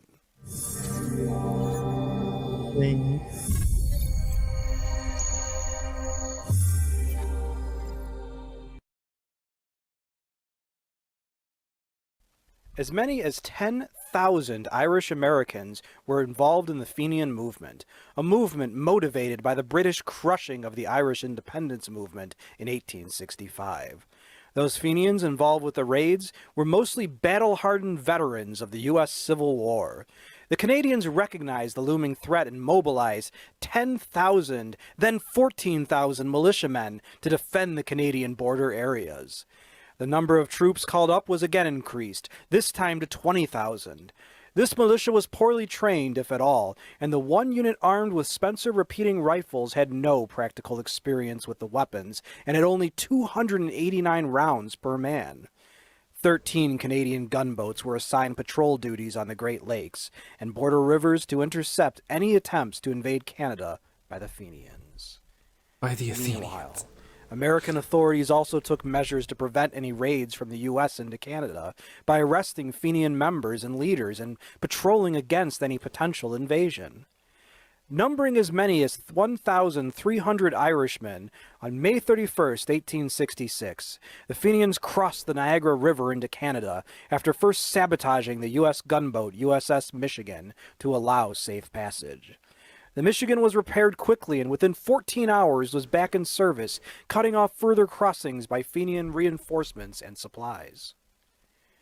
This militant faction of Fenians, known as the Senate faction, were unhappy with the leadership of the founders' presidential faction that preferred to conduct money-raising efforts in the U.S. to fund Irish nationalists struggling to free Ireland against the English in Ireland.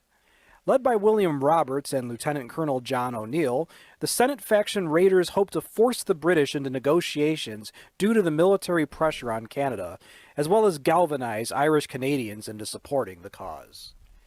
Canadian militia responding to the invasion on June 2, 1866, blundered into a battle with the Fenians at Ridgeway, resulting in 9 Canadians killed, 37 wounded, and 22 of the wounded later dying of their wounds, or of disease or infection. Oh! The Fenians, meanwhile, lost 6 to 8 men killed and 16 wounded. Sources, unfortunately, have conflicting numbers of the casualties. The next major battle of the invasion was at Fort Erie later the same That was kind of funny that flag had the letters IRA on it. day on June 2nd, resulting in 36 captured by the Irish. The Fenians lost another 9 men killed and 14 wounded, and were forced to flee back across the Niagara River to the United States, ending the invasion. Only 6 days later, on June 8, 1866, a force of 200 Fenians attacked near Montreal, but fled on the advance of overwhelming Canadian forces, over 10,000 militiamen. Raids resumed in 1870 and 1871, but after that were basically done in the eastern half of Canada, Ontario and Quebec. Later in the 1870s and 1880s, the Fenians did agitate and threatened to invade in western Canada, but did not mount actual raids. By the late 19th century, the threat to Canada from the Fenians was over. The Fenian raids on Canada provided no tangible positive results for the Irish, but on the contrary, provided the Canadians with increased national cohesion and a distrust of Americans, as the Fenians were believed to be openly tolerated by American authorities. This increased Canadian patriotism also led to the willingness of the various provinces to join in confederation and build the nation that is Canada today. Great. Do you have an opinion about the British maintaining sovereignty over Northern Ireland? If so, please share your thoughts on this subject, whichever side you're on. No, thank you. Was that it? Are you asking me if that was the If whole you video? liked this video and would like to receive notification I think of new that's videos, it. I think the rest of it please is feel just welcome to subscribe where to he History and sourced his Headlines. information. Your viewership is much appreciated. Yeah. Nah. We don't need to read it. I don't need to know what somebody on YouTube in the comments feels about Northern Ireland.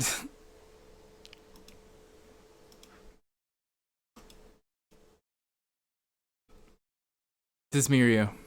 I think this one's you. Some months later, in a letter to Engels of December 17th, 1866, Marx reports laconically. Is that like of relation to like Lacan? I have no idea what that means, to be completely honest with you. I don't know. Concerning the International, that, quote, one of our more dubious acquisitions was the joining at New York of Stevens.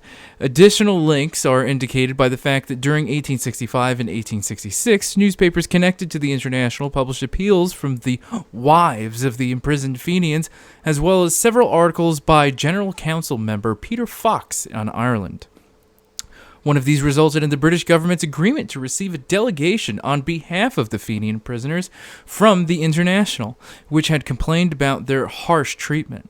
This included permanent solitary confinement, only one letter every 6 months, and floggings, as well as rations of bread and water for 28 days for the slightest violation of prison rules.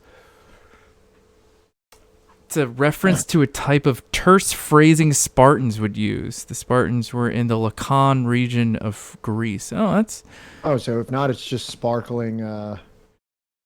Sparkling brevity.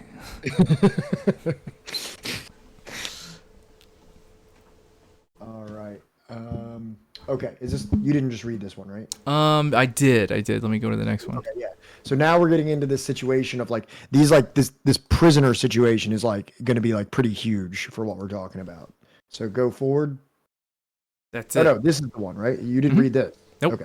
So, but 1867 was the year that the Irish struggle really came to a boil. In March, crack British troops crushed a Fenian-led uprising by poorly armed Irish peasants. On September 11th in Manchester, forget. The British caught and arrested September 11th, two leading Fenians, Thomas Kelly and Timothy Vesey. Then, September 18th, other Fenians ambushed their prison van, freeing both men. A British police sergeant died of his wounds soon afterwards. These events transpired during the same week that Marx and Paul Lafargue were visiting Engels in Manchester to confer about publicizing Capital, which had come off the press in Hamburg on September 14th. Kelly and Vesey managed to escape to America, but the police swooped down upon the Irish community in Manchester, arresting dozens and eventually putting 5 men on trial for murder. So things are getting real revolutionary these days. Yeah. Also, it's crazy that this is only like, what, 2-3 years after the end of the American Civil War and Capital is flying off the shelf? Like, what? Just flying off the shelf. But yeah, so if you go forward, here's the video here. This is, dude, is this that guy, Marxist or Paul or whatever? Who's that guy's name? This is Socialist Swan. No, this is a different guy from but Marxist I think his Paul. voice is being used on here. It might be. I know he does a lot of stuff with a lot of other Marxist content creators. Do you know this channel? I do. I'm aware of Socialist Swan. They have a pretty good GDR series of videos, I believe, too. You know. Okay, cool. So I always wonder when it's actually like a socialist channel. I'm like, I hope this is chill. I hope this is chill. No, my understanding is Socialist One is pretty chill. Okay. Let me pause that, subtitle that, and play away. Subtitle that. Subtitle that. In the name of God and of the dead generations from which he receives her old tradition of nationhood, Ireland, through us, summons her children to. Can you turn up the video a little bit? Yes. For her freedom. We've all heard these defiant words before. The 1916 Proclamation, a symbol of freedom and of Ireland's right to nationhood. But there was another proclamation of the Irish Republic, one which was far more radical than that we are most familiar with. It calls for international solidarity, working class power, and an end to the imperialist system. In other words, a clear call for socialism. This was the proclamation from the 1867 Fenian Rising, and serves as a vital document in the formation of socialist republicanism. In this video, I'll look at the source itself, the context behind it, with a brief look at the events leading up to the Rising, and finally its significance for its... What'd you say? Why is Fenian an unpermitted term in our chat? I just had to approve the term.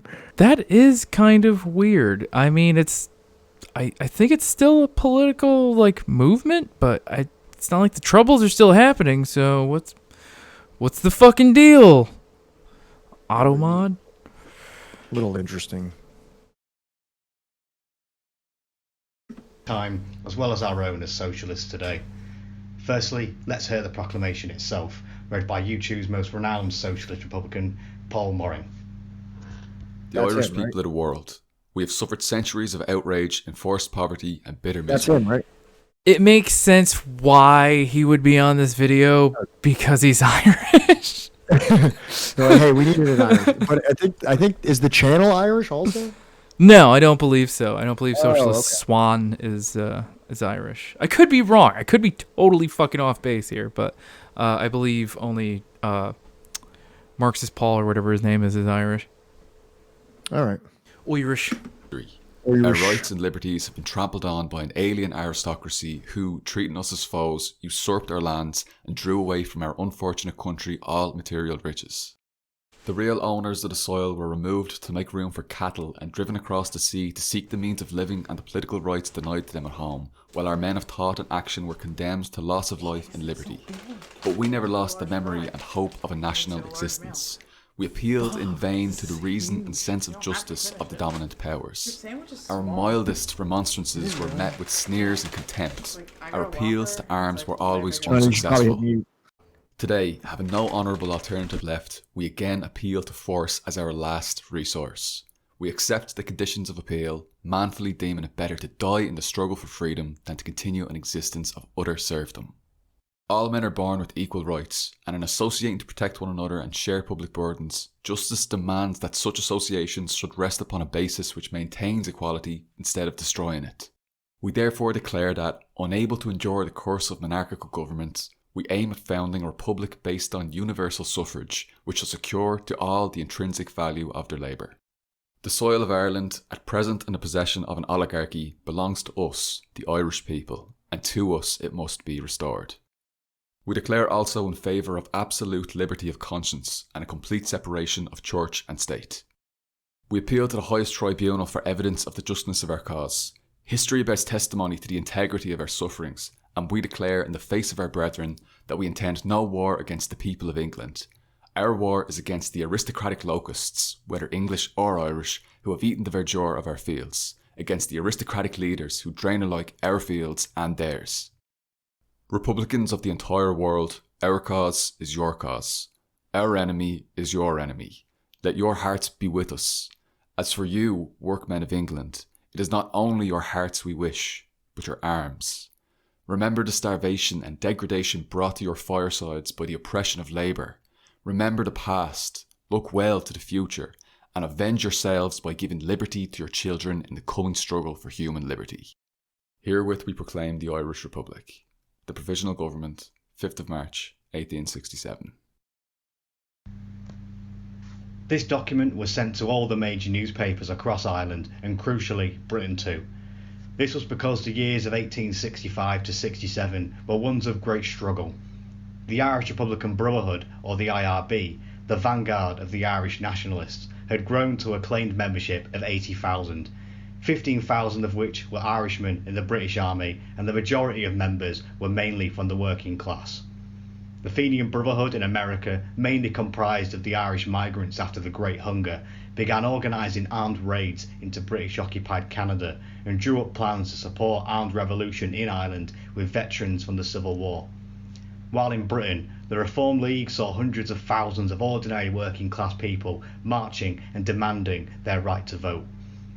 In addition to this, the IRB's leader, James Stephens, had direct contact with the International Working Men's Association, Marx's first international.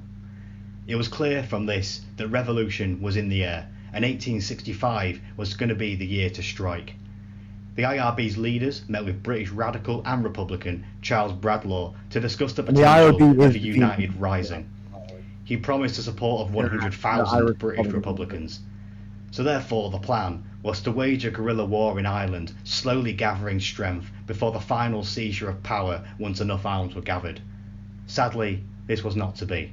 the British government came down hard on the IRB, arresting its leaders, sending army garrisons that contained Fenian circles to India and shutting down its paper. This meant the rising was delayed until 1867, but by this point British spies had already infiltrated the IRB. An assault by 1,000 Fenians from the north of England on Chester Castle on the 11th of February was beaten back after a spy leaked the plans the day before. The same occurred for the main rising of 15,000 in Dublin on March the 5th. The leaders were captured just the day before, gave up the plans, and the rebels were easily dispersed from Tower Hill. The biggest successes were a few burned RIC barracks in Cork and the seizure of a Coast Guard base after 7,000 Irishmen rose in support. But when they heard about Dublin's failure, they stood down. A massive missed opportunity. The rising may have failed, but its vision did not. It gave a unique opportunity to the IRB's mass working class membership to put forward its own class demands as Ireland's demands. The proclamation placed the movement as a direct threat to the rule of landlords and capitalists in Ireland and in Britain, a united blow against imperialism. It is this that forms the basis for modern socialist republicanism, or Marxism-Leninism applied to the Irish context. To assess its significance, I'll look at some key aspects of socialist republicanism and what the proclamation has to say about them. Firstly, a workers' republic. It was and is clear to Ireland's working class that it is not enough to simply remove the English army tomorrow and hoist the green flag over Dublin Castle, as James Connolly would later go on to say, unless you set about the organisation of the Socialist Republic, your efforts would be in vain. Therefore, the demands of 1867 were clear. Universal suffrage, a highly radical idea at the time when it was common for workers and all women to be denied a vote, and vitally, quote, to secure to all the intrinsic value of their labour. This meant it would be the Irish people, specifically Irish workers, who would control the wealth of the country, not capitalists, not landlords, whether English or Irish. The proclamation also called for the separation of church and state and liberty of conscience. This built on the tradition of Wolfe Tone and the United Irishmen in 1798, uniting workers, Catholic and Protestant, under the united flag of Ireland. The Fenians also foresaw the necessity of a secular state. The Catholic Church served as a block on revolutionary potential after the signing of the treaty and the founding of the Free State in 1921. The domination of religion in politics therefore only leads to reactionary ideas that the 26 counties has only begun to reverse recently. The demands of the proclamation therefore meant that the Irish Republic would not just have the same bourgeois power structures stamped with the harp, but a republic that would look fundamentally different and presented a socialist and worker-led vision. Hey, my girlfriend just got back with the groceries. I'm just gonna pop off real quick while this finishes out, so I can help her with it real quick. Go for it, bro. All right, thank you. For the future. Secondly, internationalist nationalism. It was believed that to finally cut the British connection, there had to be a unity of the oppressed and downtrodden in both countries. To rally the British working class, who were waging their own struggle for democracy at the time, to Ireland's cause, the proclamation was written with its clear internationalist message. It declared the unity of the world's republicans, calling not only for their passive support, but their armed resistance, and showed the way to British workers, pointing them to their common enemy, the aristocratic leeches, who had plundered both British and Irish lands with their insatiable hunger for profit. The unity of Ireland's working class with struggles across the world has always been key, whether it was the United Irishmen and their support from the revolutionary French Republic in 98, or the IRA's solidarity with other nationalist struggles such as that in Palestine or the ANC in apartheid South Africa. It is clear that as the imperialist system is worldwide, the fight against it and for national liberation must also be waged internationally. In conclusion, the 1867 proclamation shows that the ideas of socialist republicanism have roots extending long before the writings of Connolly and the 20th century. It is clear for us that the cause of labour has been a constant thread running through the history of Irish rebels, that the struggle for the freedom of Ireland has always consisted of and has always been led by the working class. Whilst Ireland is kept under the triple lock of imperialism and remains partitioned between Free State and British oppression, the ideals of 1867 continue to light the way for a 32-county socialist republic that is built on international solidarity and ensuring that the worker receives the full fruit of their labour.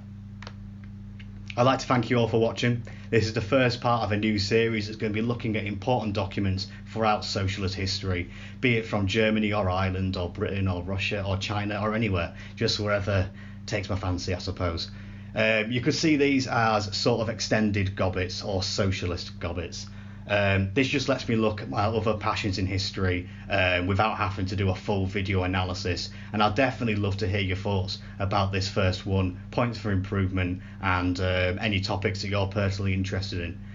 I'd also love to talk about Ireland again in the future, as it's actually my main speciality in history and the main focus of my degree. I'm going to be doing my dissertation this year actually on socialist republicanism and the history of it. I'd also like to give a massive thank you to Paul Morin for lending his voice and giving a massively inspiring reading of the proclamation itself. I'm sure you're already subbed to him if you're subscribed to me, but if you're not, definitely go over and do so. And also you might be interested in a stream that I'll be doing on his channel on the GDR on October the 9th. I'd definitely love to see you all there. Let him know that I sent you over. If I have sent you over, I'm sure you're already there. And next time, don't worry, the series on socialism and the GDR hasn't come to an end. It's only just beginning, and that's going to be the next episode on this channel. I'm going to be talking about sex, gender, and sexuality equality in the GDR. I'm losing my words because I've been mumbling for a while now, so I'm going to end the video there. Please let me know your thoughts on the video, and I'll catch you in the next one. Thank you. I know we've all been there. Yeah, so I thought it was good to find a video that was actually from like a socialist perspective that actually talks about like the beginning of this kind of like Irish republicanism, as it would, we would become more intimate with it in the Troubles. Yeah. So we'll go right into this. So 3 of them, the Manchester martyrs, William Allen, Michael O'Brien, and Michael Larkin, were publicly hanged on November 23rd as a drunken mob celebrated outside. Queen Victoria reflected the temper of upper-class opinion in a private communication of October 2nd. These Irish are really shocking, abominable people, not like any other civilized nation. Sectors of the British left and labor movement strongly condemned the trial. However, in which little credible evidence was presented, they expressed even greater outrage at the executions. So people are not psyched about these here executions that are going down. So, wait, they were hanged by a mob? Hold on. The mob celebrated. It was a state, like it was like a due process, or if you want to refer to that, execution, but it was carried out by I guess there was people celebrating of it. If you go forward, there's actually a video about it, and I think they talk about this a little bit more. We're here today in the magnificent building of the Working Class Movement Library in the Crescent. I'd like to talk to you about the New Bailey Prison, which was on New Bailey Street, Salford. Built in 1787 and demolished in 1868 to make way for the newly opened Strangeways Prison. This prison was infamous or famous, depending on your point of view, for several reasons. It was the prison that catered for the Manchester area for public executions. There were 6 in total carried out at the New Bailey Prison. These were rather barbaric affairs. So crowds of 10,000-15,000 would turn up for public execution, and they'd make a day of it. They'd bring food, be singing, dancing, well, that's nice. Vying for a bit of vantage spot to view the executions. Rather macabre spectacle. But today I'd like to talk to you about the unfortunate story of 3 Irishmen, William Allen, Michael Larkin and Michael O'Brien. These 3 men achieved fame or notoriety throughout the world, and they became known as the Manchester Martyrs. These men were hung in public for the murder of a police sergeant, Sergeant Brett, and here is their story. The Fenian Brotherhood was set up in 1858 in New York. It was basically the overthrow of Ireland, a free state of Ireland, and they would do it at any means necessary. In Manchester, there was two chaps, Thomas Kelly and Timothy Deasy. They were the main leaders for the Manchester area. They were rounded up by the police and taken to prison. They were due to face trial, and I think they were looking at a harsh prison sentence, to say the least. A daring escape bid was formulated by the gentleman who was in charge of the Manchester branch, called Edward Omega Condon. Now, he formulated a plan to spring the men from a prison van as it made its way from the courts in Manchester on its way to Bellevue prison. The morning of the trial, on the way back to the prison, the van was attacked by a gang estimated at 25, 30 strong Fenians. They shot one of the police horses, shot one of the police officers who was on the van, and attempted to gain entry to release the prisoners. The sergeant who was in the van, was Sergeant Brett, wouldn't open the door. When they asked him to open the door, and not very politely, should imagine, he shouted through the keyhole, and I quote this, "I dare not, I must do my duty." Now, these words were to be inscribed on his tombstone. One of the Fenians, unnamed, shot through the prison keyhole, hit Brett in the eye, killed him. One of the people in the van got the keys off Brett, put it through a ventilation hatch, and the two prisoners escaped. They were never caught, but they made their way to America by all accounts. The three men that I mentioned earlier, Allen, Larkin and O'Brien, they were rounded up along with 25 other Fenians who were suspected of taking part in this, what they called an outrage. Following the death of Sergeant Brett and the escape of the two prisoners, a huge police manhunt swept into operation. Dozens and dozens of Irishmen were rounded up, and eventually 25 were charged, 5 charged with murder. The three men, Allen, Larkin and O'Brien, stood trial at Manchester, charged with the murder of Sergeant Brett. They were all found guilty and sentenced to be hung on the 23rd of November 1867 at the New Bailey prison. Now, this would have been a very gruesome spectacle, to say the least, hung up outside, but a strange footnote I was reading about this case. The public hangman, William Calcraft. For a public hangman, the strange thing is he wasn't very good at his job. He had often mistimed the drops. There was a long drop and a short drop. Thing being that you were supposed to break your neck when you were hung, but Calcraft, he botched up regular. Many a time he'd be found beneath the gallows, swinging on the poor unfortunate soul's feet to break his neck or choke him to death. Jesus. Fuck. Another perk of his job, which I discovered, was that he was entitled to the dead people's clothing, which he would then sell to Madame Tussauds. Or if the case was particularly gruesome or famous, this one was, he was allowed to sell the executioner's rope in inches or a foot, depending on the most money he could get for it. The morning of the execution, the men were led out, and as I said, there was a crowd, 10,000 there, all in full spirits, drinking, singing popular songs of the day, Rule Britannia, John Barleycorn. But beer was on sale, and people had taken the children to see this. It was a public holiday virtually for them. It also reported that there was no Irish people in the crowd. The local priests had been told to go to the local Irish communities and ask them to stay away for fear of trouble. The three men took to the gallows, and they were all dropped at once in what was known as a triple drop. Allen died straight away, fortunately, but it is recorded that... What'd you say? I said those are really special, the triple drops. Triple drop. When they talk about, like, oh, you going to see the execution today? I heard it's going to be a triple drop. Oh, hell yeah, man. Can't miss that. Me and the wife, we're going to pack up the kids, bring, like, a bunch of food. Bring a picnic. God, what is going on with my space bar? Had to be finished off by Calcraft. That meant going below, tugging at his feet until the poor chap died. The other chap, O'Brien, he suffered a worse fate. He'd completely misjudged the drop on him, and it took him 45 minutes to die, and there was a Catholic priest below helping O'Brien. Calcraft still went ahead, and it still took him 45 minutes to finish the unfortunate chap off. These men have gone down in folklore history and became known as the Manchester Martyrs. Statues were erected throughout Ireland for them. There's even one in Moston in, I do believe, St Joseph's Cemetery. There used to be regular marches to it by the Irish communities. That is the story of the Manchester Martyrs, and if you're interested, come to this library. Fabulous collection of books on Irish history, and you can learn a whole lot more. You know what, like, the fucked up thing is? That, like, I really honestly do feel like America is not long for something like this returning. You know what I mean?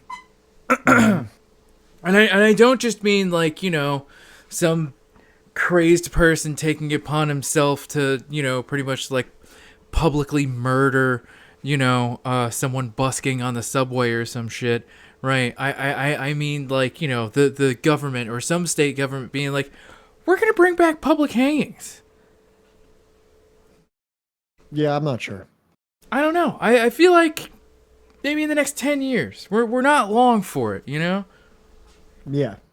It could happen. I mean, there's a lot of other stuff that goes on in this country that I'm sure a lot of other people are like, you know, oh, that's ridiculous. That's just surreal and awful and horrendous. Why would anybody do that? Is this one you or me? I think this is me.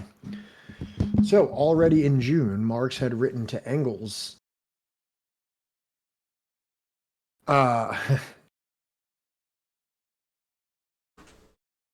Marx has written to Engels that he was quite sickened by the deplorable prison conditions for the Fenians that the British, whom he calls swine, that nonetheless boast their English humanity, had established.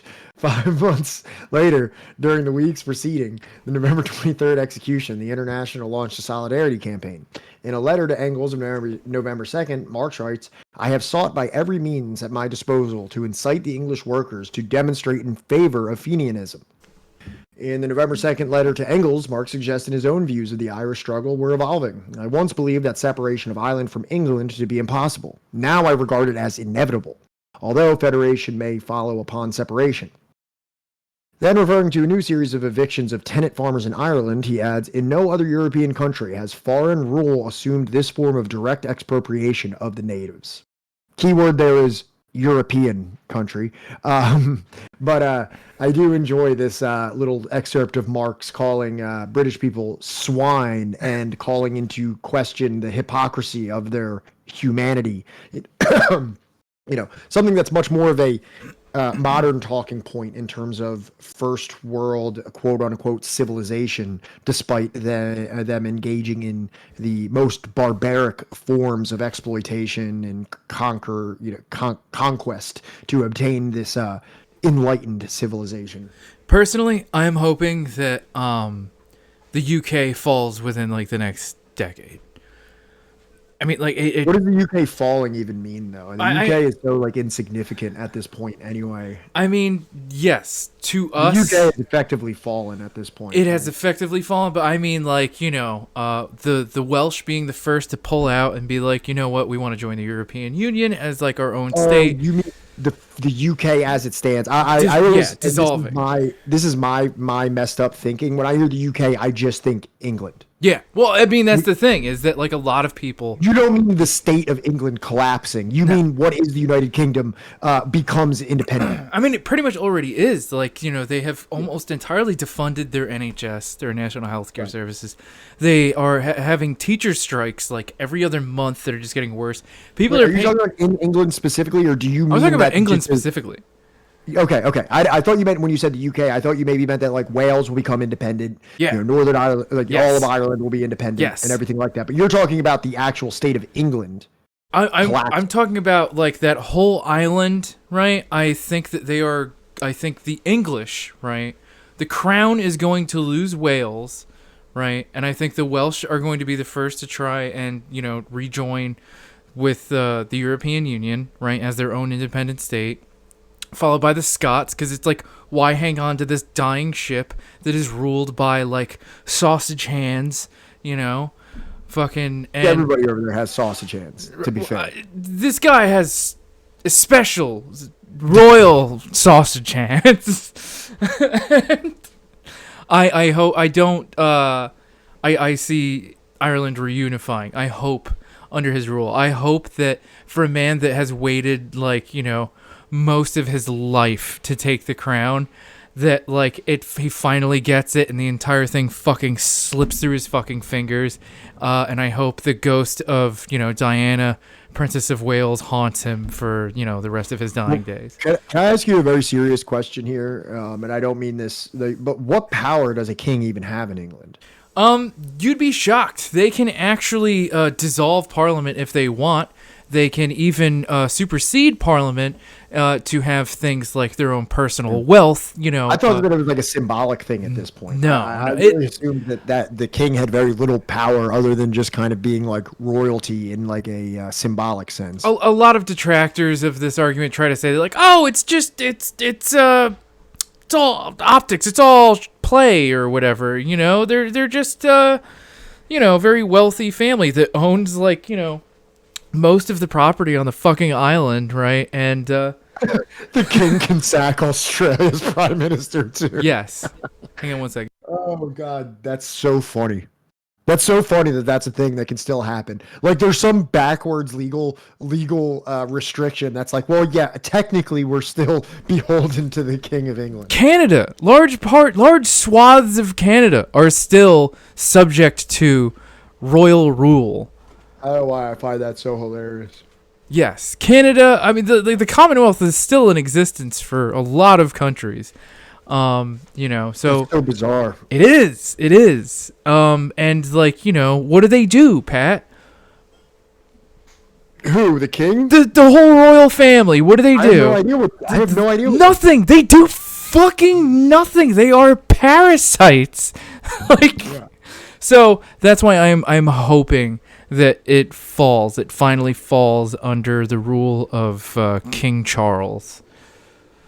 Nothing. Yeah, but I'm sure if the monarchy falls, the state of England will still persist. I honestly think they'll be on a better track, maybe, hopefully. I don't know. Maybe like, some element of like people that, thought what Jeremy Corbyn was doing, as inspiration, maybe they might be better off. But the way things stand now, things are going to get a whole lot worse before anything starts to get better for those people. And, I'm very sorry for them. Hey, off topic, so answer when you have an appropriate second. I got 4K Lion of the Desert, Gaddafi's produced action war film about the Libyan war against fascist Italy. What's a good day? Oh, dude, please. I'll do it any day that we're not streaming, preferably like at like 8 o'clock if that works. Yeah, dog. Or whatever on the weekend. Yeah, weekends are always good. That sounds so funny. That sounds awesome, and I would definitely want. And also, you gotta send me that 9 p.m. usually Saturday. Oh yeah, that should work. Yeah, that should work. You gotta send me a copy of that Ochre Rebellion movie, cause I wanna play it for the Rob Rousseau community at some point. Cause that definitely works for me on Saturday. He's got way more Canadians than we do, I think. All right. This is you, I think? No, I just read. All right. Writing to Marx on November 24th, a day after the hangings, the 45-minute Tuggum Tilly's dead hangings, Engels concludes that an irreparable breach had occurred, one that would make Irish independence inevitable. It's like in the Green Mile when they don't do it right and the dude doesn't die. Yeah. When they do the electric chair and they botch the electric chair, like he doesn't use the right things, and it's like, oh god, like Tom Hanks is all pissed off. Yeah, it's kind of like that, but like 100 years prior. The Tories have really performed the ultimate act of separation between England and Ireland. It was the execution of those three that will transform the liberation of Kelly and Deasy into an act of heroism, such as will now be such as will now be sung at the cradle of every Irish child in Ireland, England, and America. The Irish women will see to that as surely as did the Polish womenfolk. To my knowledge, the only time that anyone has been executed for anything similar in a civilized state was the case of John Brown at Harper's Ferry. The Fenians could not wish for a better precedent.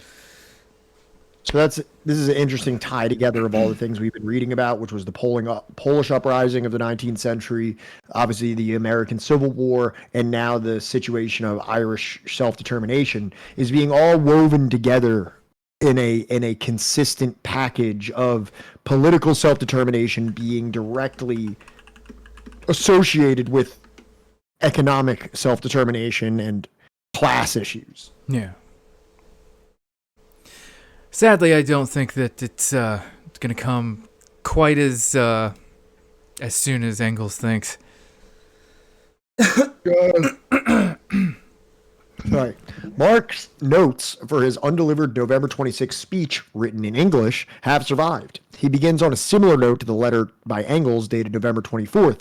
Since our last meeting, the object of our discussion, Fenianism, has entered a new phase. It has been baptized in blood by the English government. The political executions at Manchester remind us of the fate of John Brown at Harper's Ferry. They open a new period in the struggle between Ireland and England. Marx devotes considerable attention to the centralization of agricultural holdings, writing that since 1855, over 1 million Irishmen have been displaced by about 1 million cattle, pigs, and sheep. The result is that the situation of the mass of the people have deteriorated, and their state is verging to a crisis similar to that of 1846. The relative surplus population is now as great as before the famine. So result gradual expulsion of the natives, gradual deterioration and exhaustion of natural life, the soil. Sorry, I'm just trying to pull up that movie about the Haudenosaunee.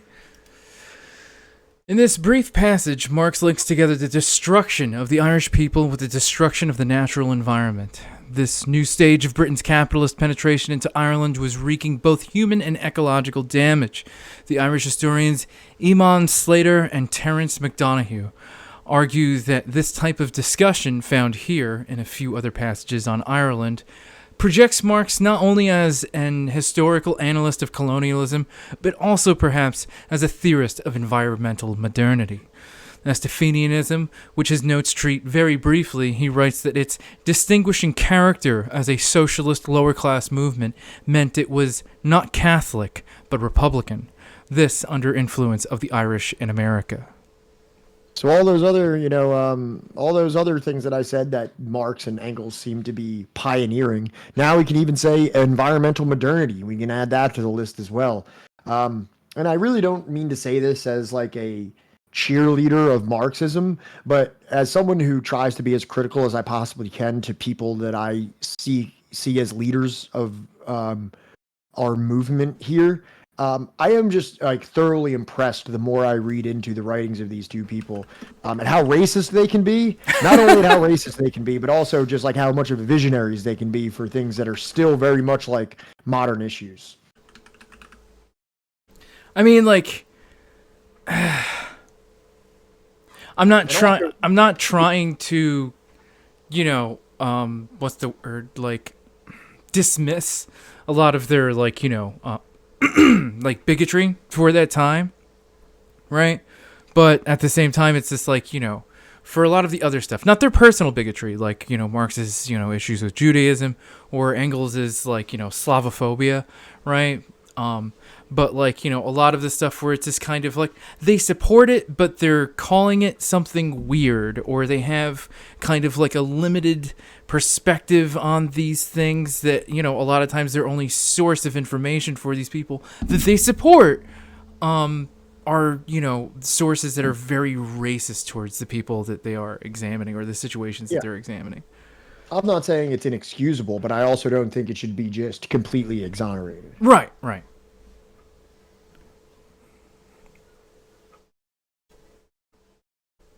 Is this me or you? I think this is you. I'm sorry. You're good. The Irish situation took another dramatic turn on December 13th, 1867, when the Fenians placed a bomb outside Clerkenwell Gaol in London in an attempt to free some of their prisoners. The bomb misfired, instead killing a dozen English residents of the neighboring working-class community. In a letter to Engels the next day, Marx expresses dismay at this incident, which was sure to undercut English working-class support for the Irish. He also critiques the notion of conspiratorial actions by small groups. Quote, "The latest Fenian exploit in Clerkenwell is a great folly. The London masses, which have shown much sympathy for Ireland, will be enraged by it and driven into the arms of the government party. One cannot expect the London proletarians to let themselves be blown up for the benefit of Fenian emissaries. Secret, melodramatic conspiracies of this kind are, in general, more or less doomed to failure." So no, I think we're all, on the side of freedom fighters, but also we do need to criticize when things go wrong and, accidentally blowing up the wrong thing and killing people who weren't associated, especially of a working class community, is definitely something that you need to be like, hey guys, you took a fucking L on this one. Maybe be a little bit more careful with your fucking explosives. Well, he even said it before that, like, that other thing that they were doing, he's like, I have reserved support for it. Right, the other kind of like thing where they were like some kind of an insurrection that they tried to mount. So yeah, definitely a big L on the Fenian side here, accidentally blowing up 12 English working class residents, and also, as much as we can impugn that in an individual moral level, also from a strategic standpoint, where obviously solidarity between English and Irish working classes is going to be pretty valuable in terms of fomenting this revolution. This probably isn't how you're going to achieve that end. So big L here, right? And Marx calls it what it is, an L. Like, name me a revolution where, like, the revolutionaries themselves weren't completely, almost entirely dependent upon support of either like the countryside or like the working class, right, or any other like people that you absolutely don't want to 100%. have dying in your Here's this is like a Wikipedia excerpt. I couldn't find a single YouTube video about this bombing. It was very frustrating. I felt like I should have been able to. For some reason, I thought since this was all about Ireland, I thought there would be way more sources on it, but I was actually quite mistaken. You're not wrong. Yeah, so this is like a rendition of the bombing. The Clerkenwell explosion, also known as the Clerkenwell outrage, was a bombing in London in December 1867. The Irish Republican Brotherhood, nicknamed the Fenians, exploded a bomb to try to free one of their members being held on remand at the Clerkenwell prison. The explosion damaged nearby houses, killed 12 people, and caused 120 injuries. None of the prisoners escaped. The event was described by the Times the following day as a crime of unexampled atrocity, and compared to the infernal machines used in the Paris in 1800 and 1835 and the gunpowder treason in 1605. The bombing was later described as the most infamous action carried out by the Fenians in Britain in the 19th century. It enraged the public, causing a backlash of hostility in Britain, which undermined the efforts to establish home rule or independence for Ireland. Just wanted to make sure it's actually pronounced Clerkenwell, because like there's plenty of like English cities where it's just like they pronounce it like without like the well or something. Okay. Next, I'll continue here with this one. Okay. So next, Marx traces English attempts to conquer Ireland from the 12th century onwards. Okay, weird thing here. This kind of like jumps around. Like we're gonna start talking about Cromwell, at least if not right now, in a few minutes, which might be like very confusing to someone. So like, we have to keep track of everything here because we do jump around in this chapter quite a bit. Next, Marx traces English attempts to conquer Ireland from the 12th century onwards. He describes them as similar to the wars of conquest against Native Americans by the English colonists in North America. The plan was to exterminate the Irish at least up to the River Shannon, and to take their land and settle English colonists in their place. The nationwide Irish revolt against Cromwell in the 1640s led to a new and more thorough type of reconquest. Bloodshed, devastation, depopulation of entire counties, removal of their inhabitants to other regions, sale of many Irish into slavery in the West Indies. So wait, the Irish were slaves? So I wanted to pull up a video about this, but I didn't trust any of the videos to not be like, you know what I mean? Like, yeah. Like, I typed in Irish slavery West Indies and a bunch of shit came up and I was like, I don't trust any of these videos to not be like, guess what, black people? I mean, because like what, black people? There was that one part in Gerald Horne's book where he's talking about like the Irish being raided by like Barbary Coast slavers or something, and I was like, my mind's fucking blown. But like I wonder, you can definitely make a case for Irish slaves, but I don't, in terms of scale, it's like sure there was some of them. It's but not like, the same. It's kind of hard. Like, it's not the fucking same. Like just look at the fucking. When you look at, remember what it said, that after the potato famine, what, like 43% of all immigration to the U.S. was Irish people? Yes. So would you say that the majority of Irish people that came to the New World were slaves or indentured servitude, or were they, certainly immiserated and impoverished peasants who didn't get a great shake of things in the New World, but were the majority of them slaves or indentured servants? No.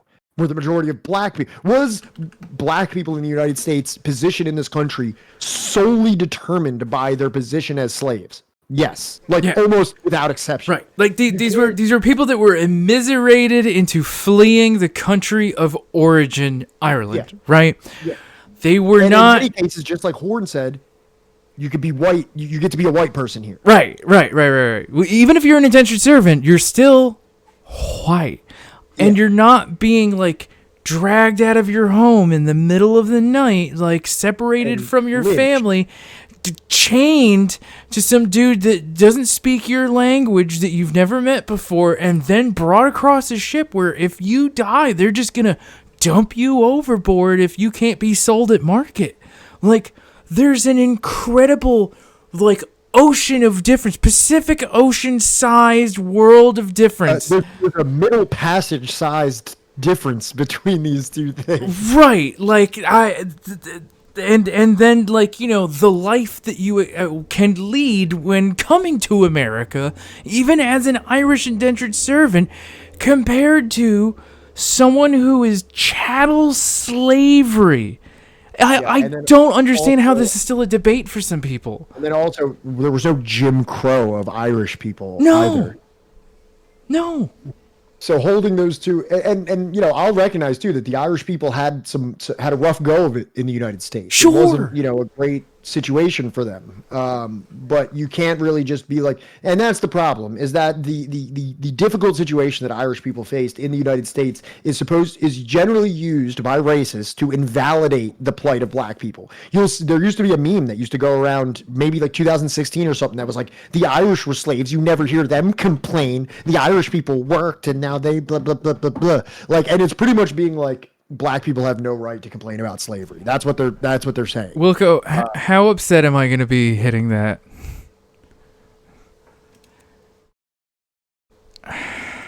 Fine. Guess what, black people? I mean, because like, guess what, black people? That needs to be like a drop. If we ever have like a sound drop.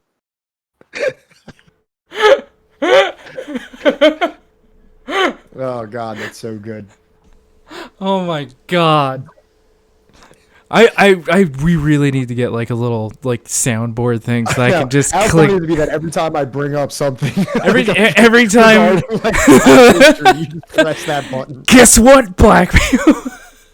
Yeah, we haven't had a good one in a minute, and also I don't think I get clipped as much as Johnny does. I think Johnny catches the clipping wrath way harder than I do, so it's about time that I got one. I don't know what it is that I do that I get the wrath harder.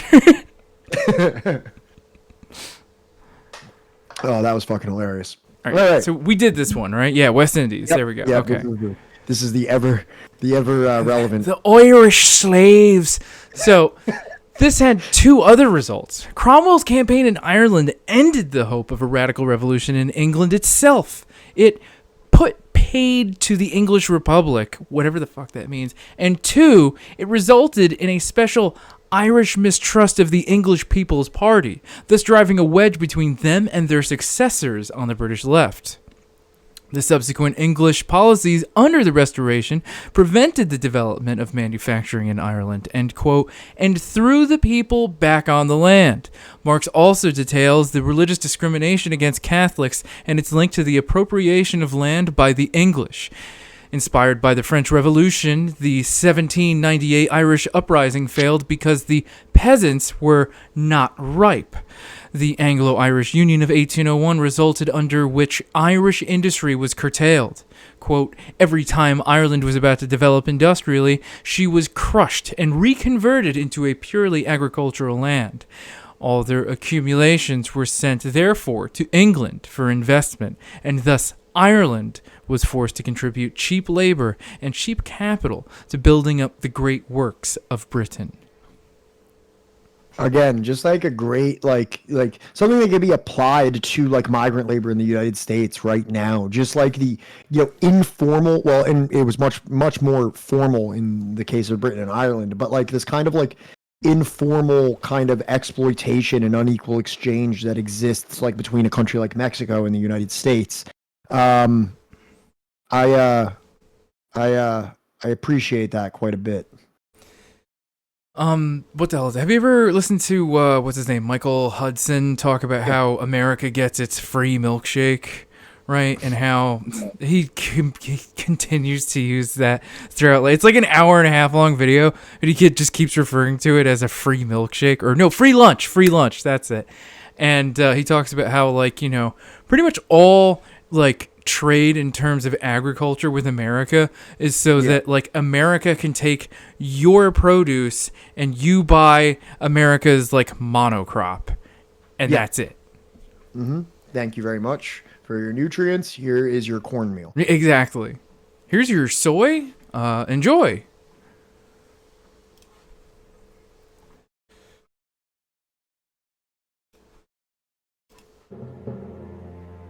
Cromwell demanded the surrender of the joint English and Irish garrison.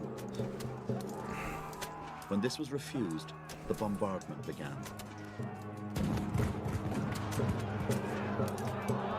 A breach was made in the town walls, but the first assault was beaten back by the defenders. Cromwell then sees himself having to take command. He leads the second charge himself. He has to kind of get past the bodies of his friends and colleagues. So he comes in, and we have to imagine him going street by street, house by house even, clearing the town, killing anyone he encounters, which will certainly include civilians.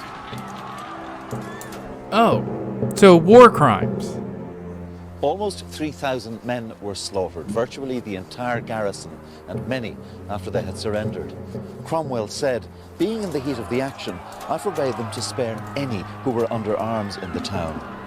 Any priests found were murdered, and the commander of the garrison, Sir Arthur Ashton, was beaten to death with his own wooden leg.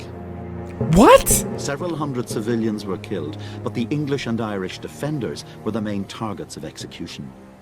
That is done, as Cromwell himself makes clear, by knocking them on the head. That's to say, they're clubbed to death. He beats their brains out. He beats their brains out because it saves bullets. You know, you've got a long campaign in front of you. You don't waste bullets. The fuck is wrong with this guy? Here at St. Peter's Church, Cromwell's men set fire to the building.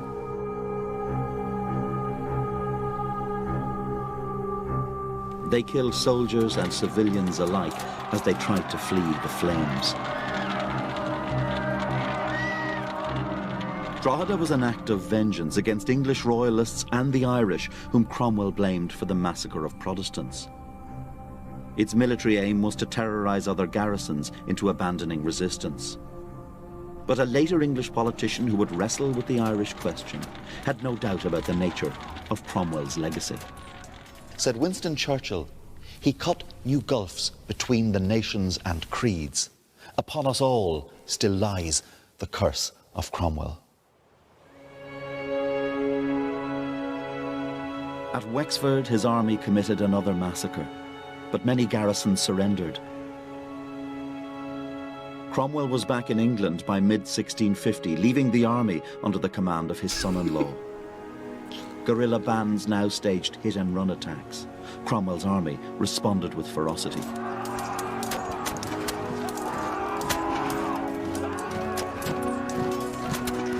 The serious loss of life really takes place after Cromwell's departure, much of it induced by the Cromwellian soldiers themselves. They simply destroy the infrastructure of the country. They razed crops, they drove people out of their homes, they burnt down buildings, they deliberately targeted the civilian population in a very systematic way.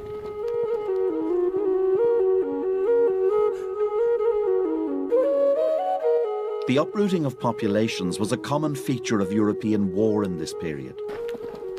But what happened next would change Ireland's social order irrevocably. In 1652, Parliament in London passed the Act of Settlement, a radical bill decreeing that the rebel Catholic nobility were to lose their estates and be exiled to the poor regions west of the River Shannon.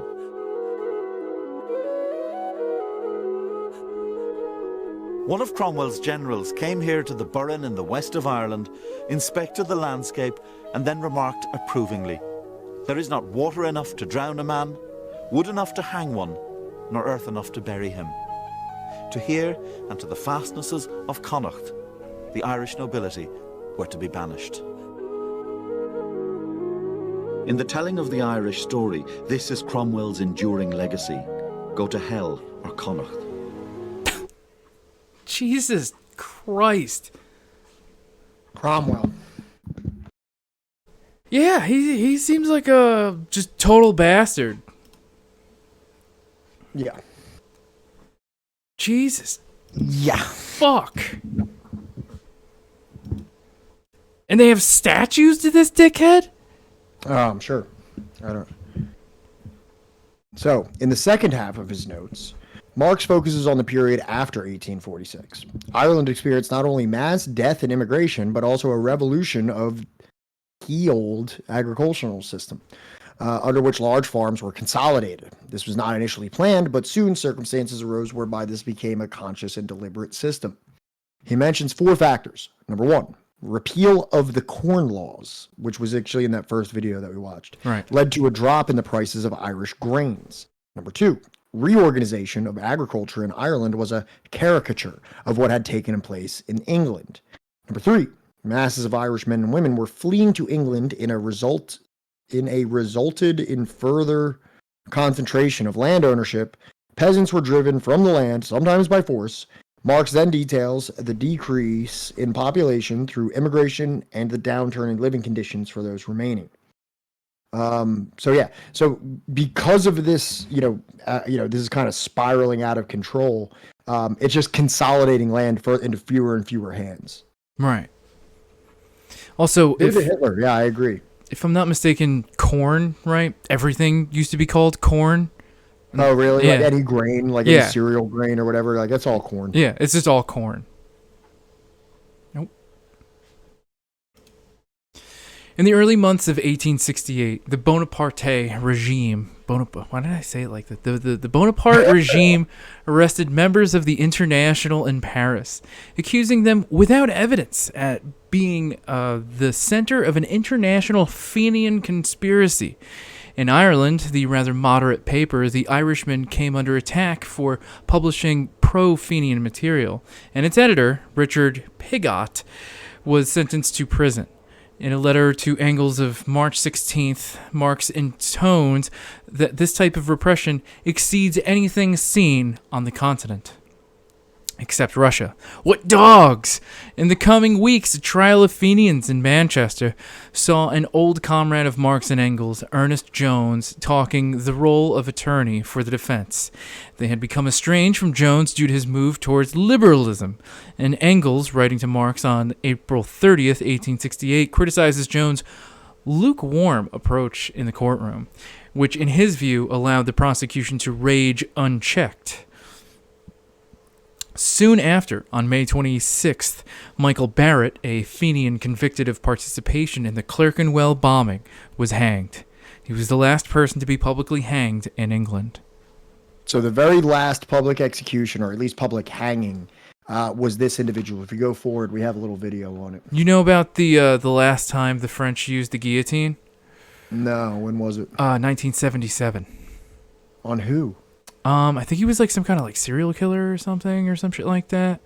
He was like some murderer, but like, yeah, like fucking Star Wars is in theaters and France is also doing its last fucking, guillotine execution. Get out the guillotine.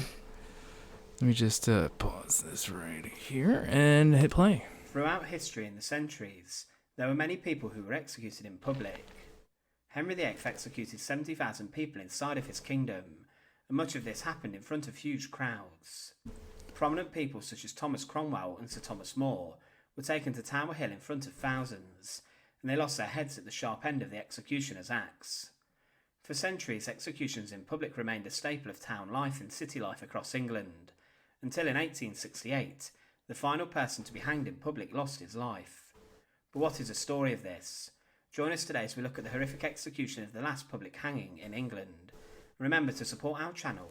Please make sure to subscribe. Michael Barrett is remembered in history as the last man to be publicly hanged in England. As a young man, he moved to Glasgow and he joined the Irish Republican Brotherhood. At the age of 27, he joined the Fenians and he defied the Catholic Church. He was amongst tens of thousands of Irishmen who were recruited, and he would be part of the most infamous action carried out by the group in mainland Britain. The Clerkenwell explosion was a bombing that occurred in London on the 13th of December 1867. The events that led up to the bombing began with the arrest of Richard O'Sullivan Burke. He was a senior Fenian arms agent who planned a prison van escape in Manchester months before. O'Sullivan Burke was imprisoned on remand in Middlesex House of Detention in Clerkenwell. On the 12th of December there was an attempt to rescue him by blowing a hole in the wall of the prison. The explosion, however, was seriously misjudged, and it exploded and demolished a large section of the wall, but also a number of tenement houses opposite on Corporation Lane. The bombing resulted in the deaths of 12 people and wounded up to 120 more. And nothing like that would ever happen ever again. It was said of the explosion that the London masses, who have shown great sympathy towards Ireland, will be made wild and driven into the arms of reactionary government.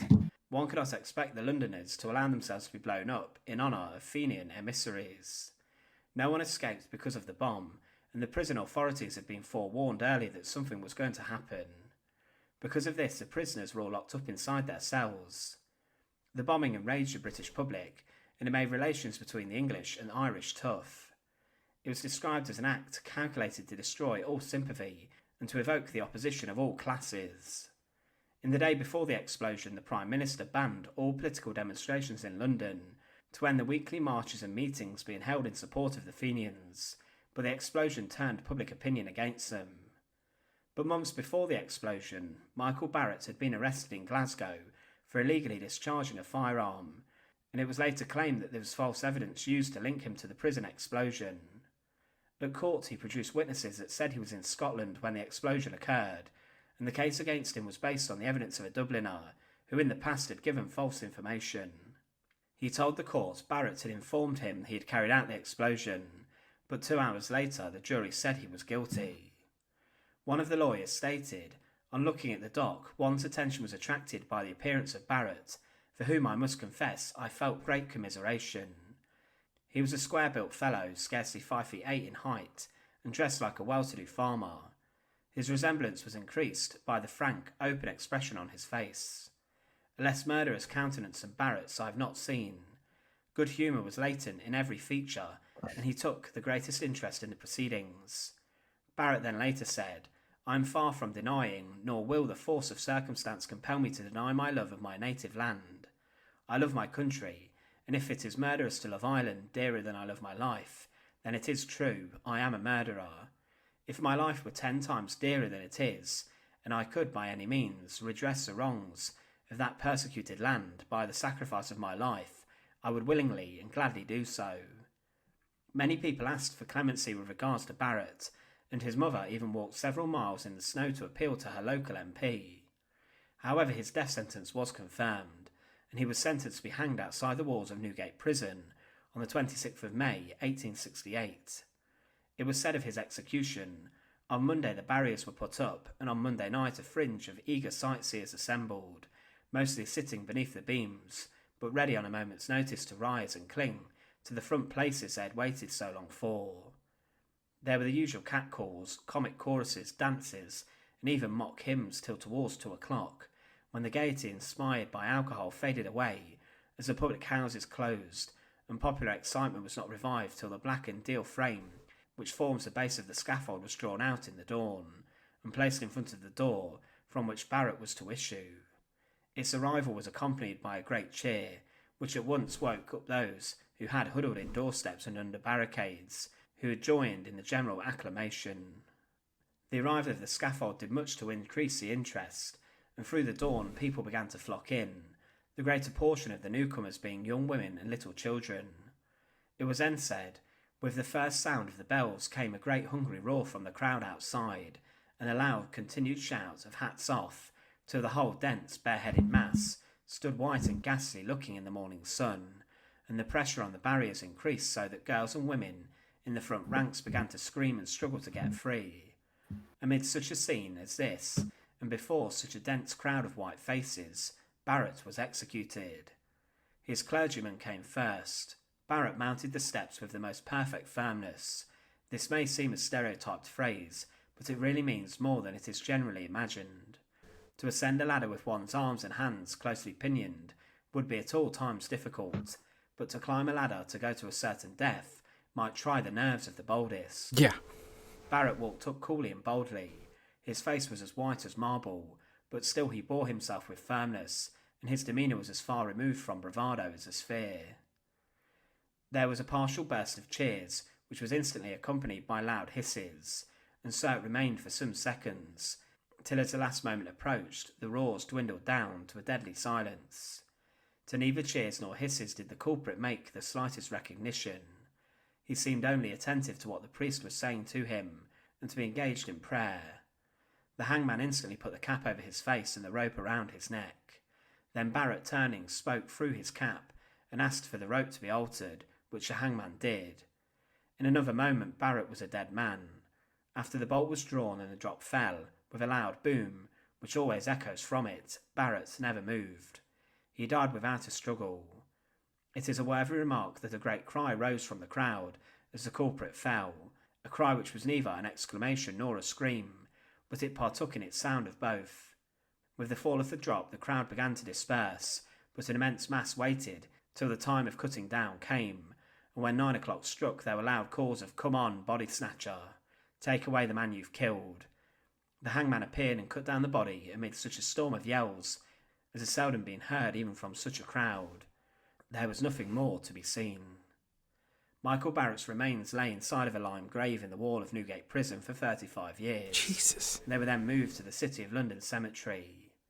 He is remembered today as the last man who was publicly hanged in England. His link to the Clerkenwell explosion is one which is controversial and debatable today, and many believe that he was not actually involved in it, and that his execution was a miscarriage of justice.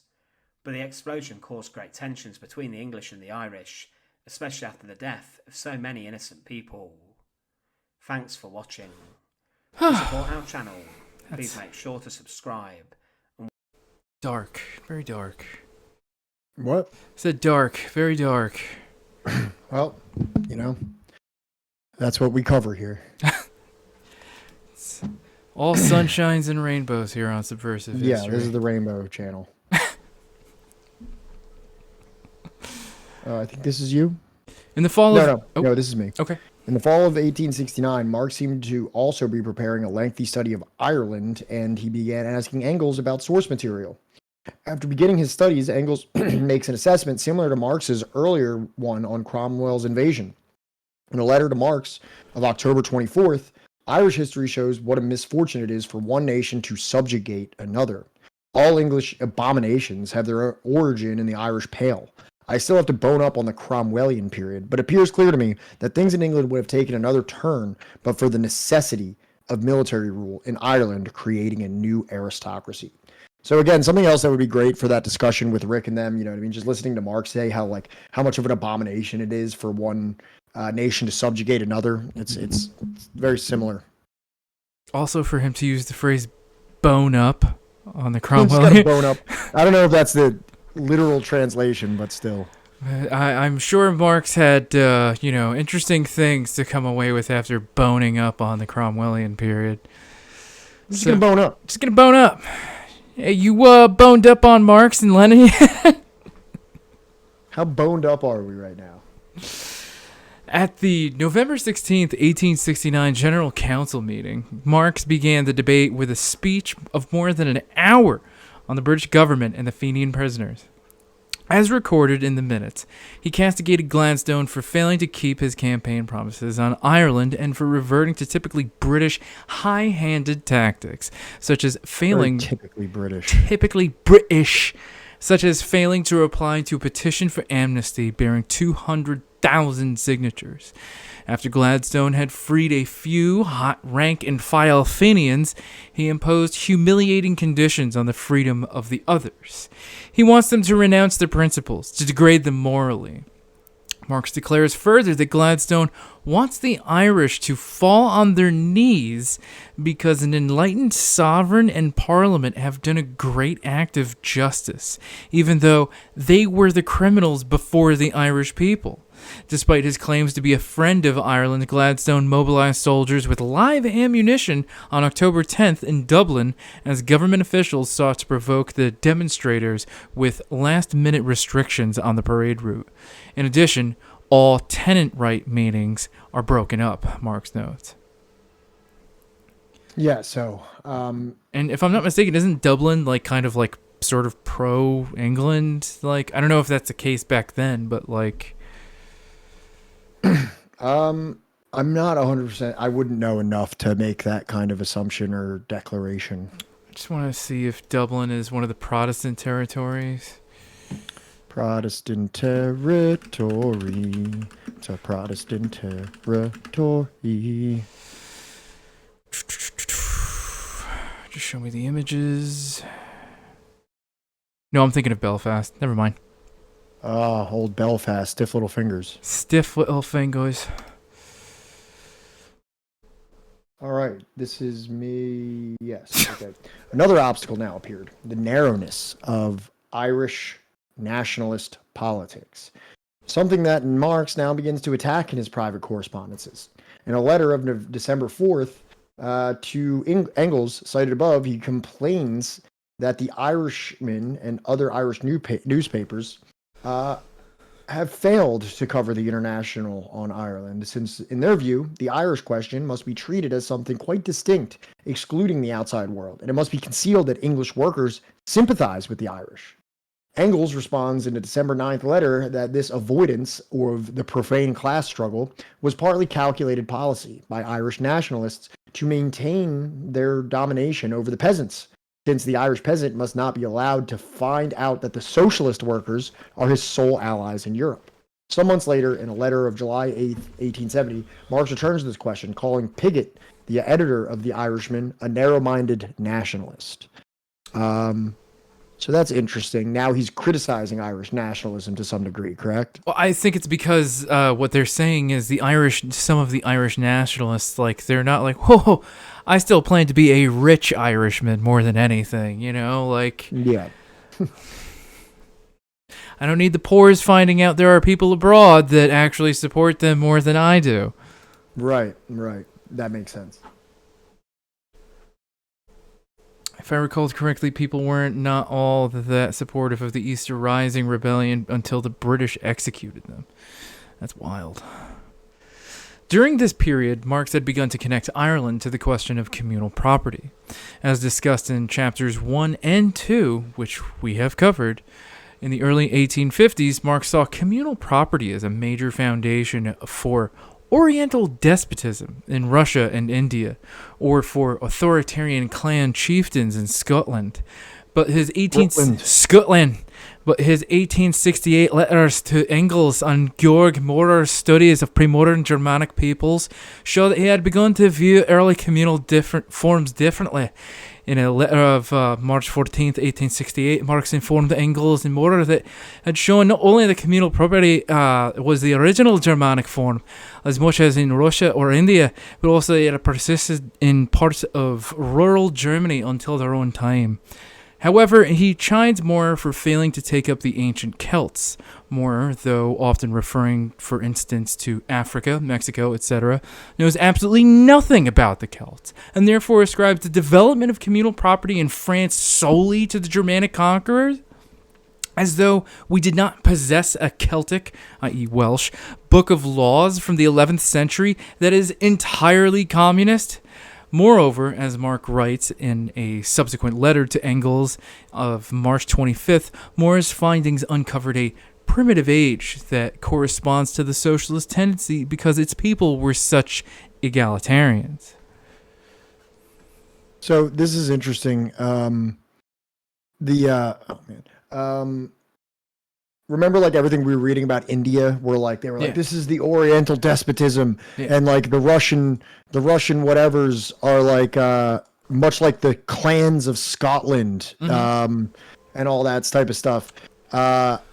And now he's like talking about Ireland, and he's like, oh, actually, wait a minute. Maybe communal lands are actually more based than I previously anticipated. Yeah, I think he's like starting to see that, like, this whole what would you call it, spread of capitalism isn't really it's not doing a good. It's actually doing a bad. Let me double check some shit here. A good.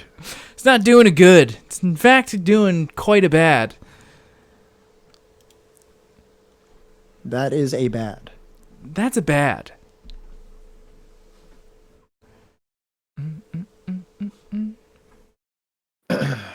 Okay, this is me, right? Yes. All right. Engels worked during the first half of 1870 on his History of Ireland from prehistoric times to the present. He completed only 2 chapters, however, covering the period up to early 11th century, when the Irish obtained a measure of peace after finally driving out the Vikings, something I never knew happened, but were unaware that they would soon face invasion from a much more powerful foe, England. From the unaware that they would soon... from the beginning, Engels emphasized the indomitable character of the Irish people. Despite 700 years of British rule, even at present, the Irish are no more English or West Britons, as they are called, than the Poles are West Russians. By this time, Engels was reading some Celtic sources in the original, as well as Latin and Scandinavian ones. Engels' notes for other parts of the book concern English conquest and brutality, especially under Cromwell, where he emphasizes the thousands of Irish people sold into slavery in the West British Indies. Listen up, black people. Of particular interest, given his and Marx's later concerns, are several places in the notes where Engels writes of communal property. For example, the land of the clan was communal property. In this context, in Ireland, it was never the Irishman, but only the Englishman who held land as private property. So now he's even going as far as to be like, just the whole concept of private property is an English conjuring, as opposed to something that existed in Ireland. It kind of seems to be, you know? Yeah. Well, and it's interesting because that's how we look at things, as just like the natural state of things as they exist now. Right. As opposed to being like a very modern aberration of human development, social order. Yeah. Of social, how people existed for millennia. Right. From time immemorial. From time immemorial. Another favorite word is sacrosanct. It has nothing to do with this. I just like that word. So, throw it out there.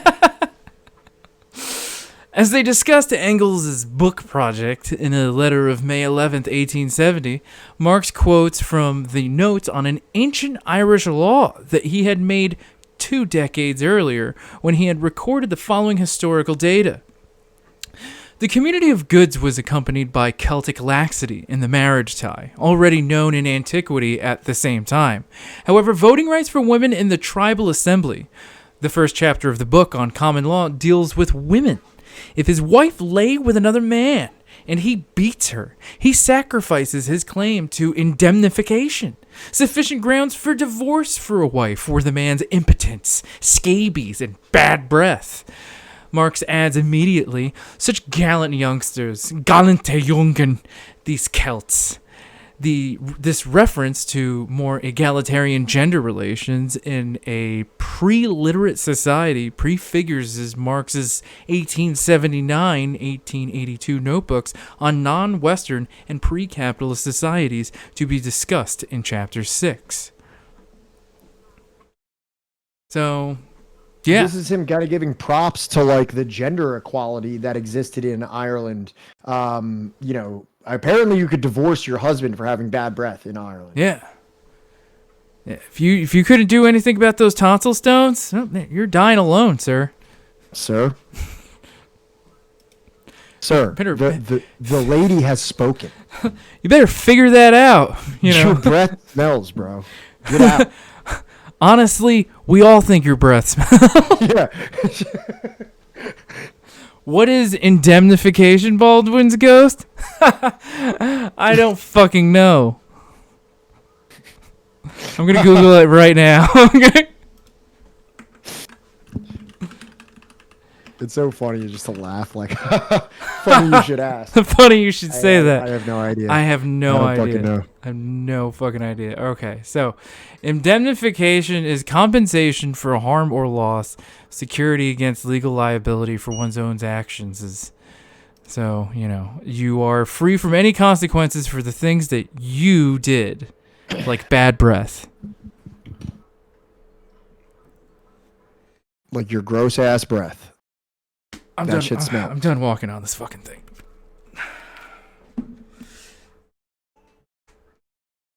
Y'all stink. Oh, wait, what'd you say? Did you leave? Okay. All right, no problem. I can handle this. All right. So Marx researched more recent Irish history during October and November 1869, concentrating on the period of the American and the French revolutions up through the Anglo-Irish Union of 1801. Marx's research notes, which comprise some 70 printed pages, are mainly excerpts from historical sources. With his own occasional comments, he notes that under the impact of the American Revolution, the Protestant-dominated Irish Parliament moved to alter some of the most discriminatory laws against Catholics. Great fermentation produced by the American events in Ireland. Many Irish, mainly Presbyterians from Ulster, emigrate to America, enroll in the United States banners, and fight against England on the other side of the Atlantic. The Catholics, who for a long time had in vain supplicated for the relaxation of the penal code, moved again in 1776 in louder tones. 1778, Irish Parliament relaxed the severity of the penal code, its worst features obliterated. Catholics were allowed to take leases of land. Who's supplicating? Yeah, we're over here supplicating, bro. You're not down with supplicating, bro? Yeah, bro. Marx first concentrates on the 1780s, however, on how the volunteers gradually developed a more inclusive view of the Irish people. As in America, British mercantilist policies had restricted local manufacturing while flooding Ireland with British manufactured goods. Marx writes that a volunteer-led boycott of British goods found support among the entire population, that, quote, it flew quicker than the wind throughout the whole nation. Meanwhile, the Volunteers, by now the numerically largest military force in the entire British Empire, announced that they would no longer obey British Parliament, and that they considered Ireland a separate kingdom within the Empire. Marx quotes a 1782 declaration by one volunteer group on Catholic emancipation, quote, as men and as Irishmen, as Christians and as Protestants, we rejoice in the relaxation of the penal laws against our Roman Catholic fellow subjects, and that we conceive the measure to be fraught with happiest consequences to the union and prosperity of the inhabitants of Ireland.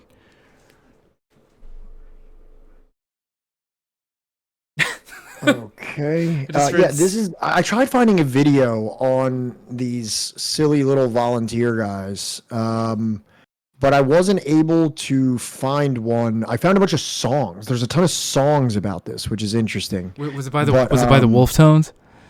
What? Was it by the Wolf Tones? I'm not sure. I don't know. It was like old Irish jigs of some kind. But yeah, the Volunteers. Yeah. Okay. So, after 1789, under the impact of the French Revolution, the Irish Parliament enacted some minor reforms. At this point, Marx began to concentrate on the career and writings of John Curran, a radical parliamentarian who was later to become the defense attorney for the United Irishmen. Curran's opponents attacked him for having his friends, the beggars in the streets. Marx records at length parliamentary debates from 1787 in which Curran points to the class antagonisms and castigates the corruption of Parliament. Cease to utter idle complaints of inevitable effects when you yourselves have been the causes. The patience of the people has been totally exhausted. Their grievances have long been the empty song of this house, but no productive effect has ever followed. The non-residents of the holders, the tyranny of intermediate landlords, you deny the existence of the grievance and refused redress. No wonder the peasantry should be ripe for rebellion and revolt. Not a single man of property or consequence connected with the rebels. You were called upon solemnly for a proper reformation in the representation of the people. Did you grant it? No. And how does it at present stand?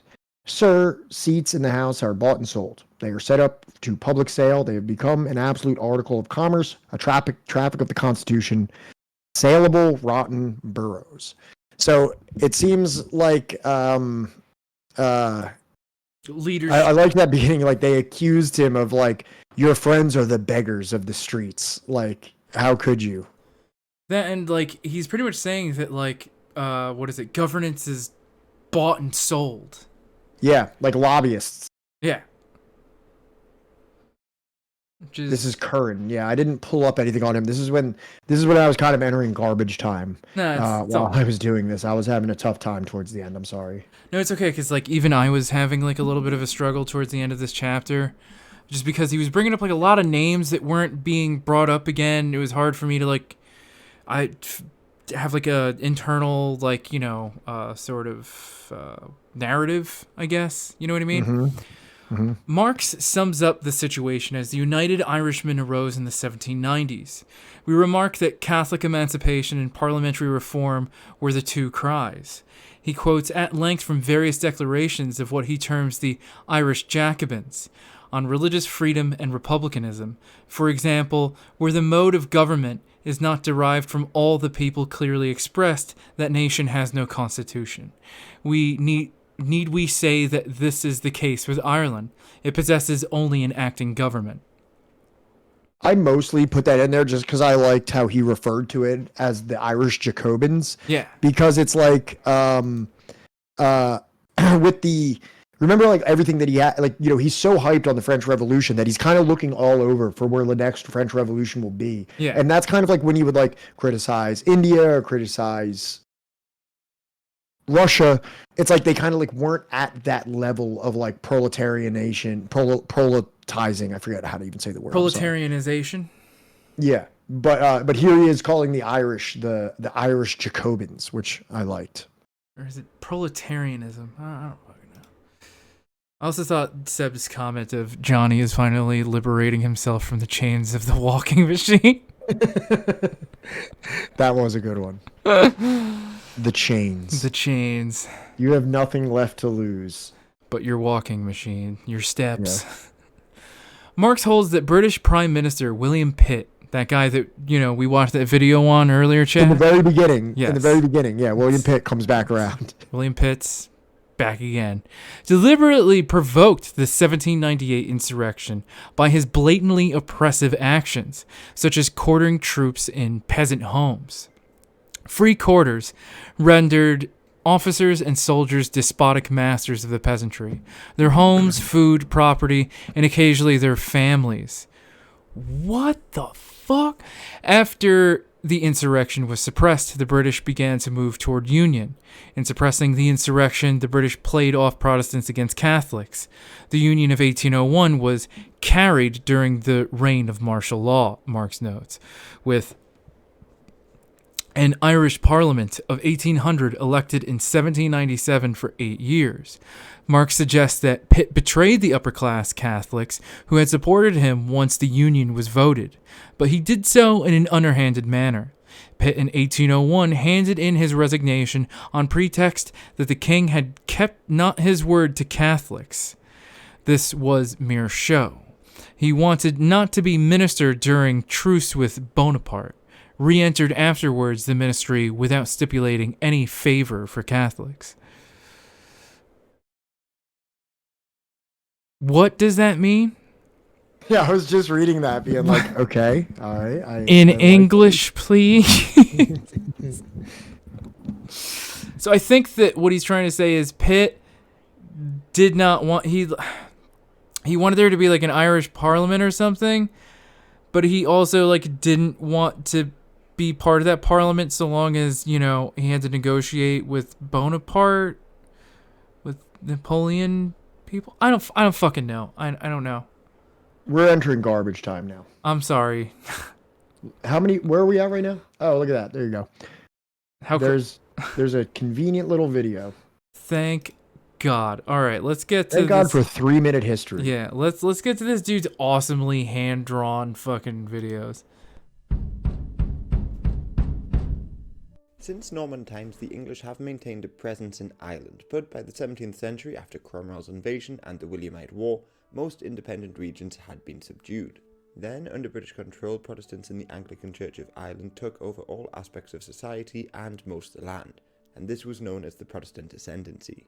And they introduced penal laws disenfranchising Catholics and non-Anglicans. Then, in the late 18th century, the Enlightenment brought revolutions on both sides of the Atlantic, and during the American Revolution, the British raised the Irish Volunteers to defend the region from a potential French invasion. However, this army allowed Presbyterians and some Catholics into their ranks, and they demanded reforms, which were met, like the creation of the Constitution of 1782, granting the Irish Parliament more powers.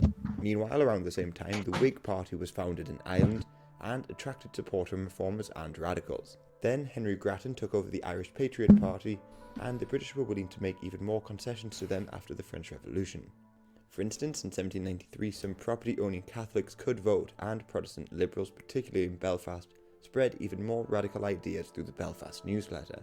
For instance, in 1791, Wolfe Tone, a Protestant, published the Arguments on behalf of the Catholics of Ireland, and with the likes of Napper Tandy and Thomas Russell, the Society of United Irishmen was founded. But divisions in Ireland over religion remained, as groups like the Protestant People Day Boys fought the Catholic defenders. But as Britain went to war with France, the societies began to be seen as traitorous due to their affiliations with the French Republic, so they began to be persecuted and disbanded in 1795.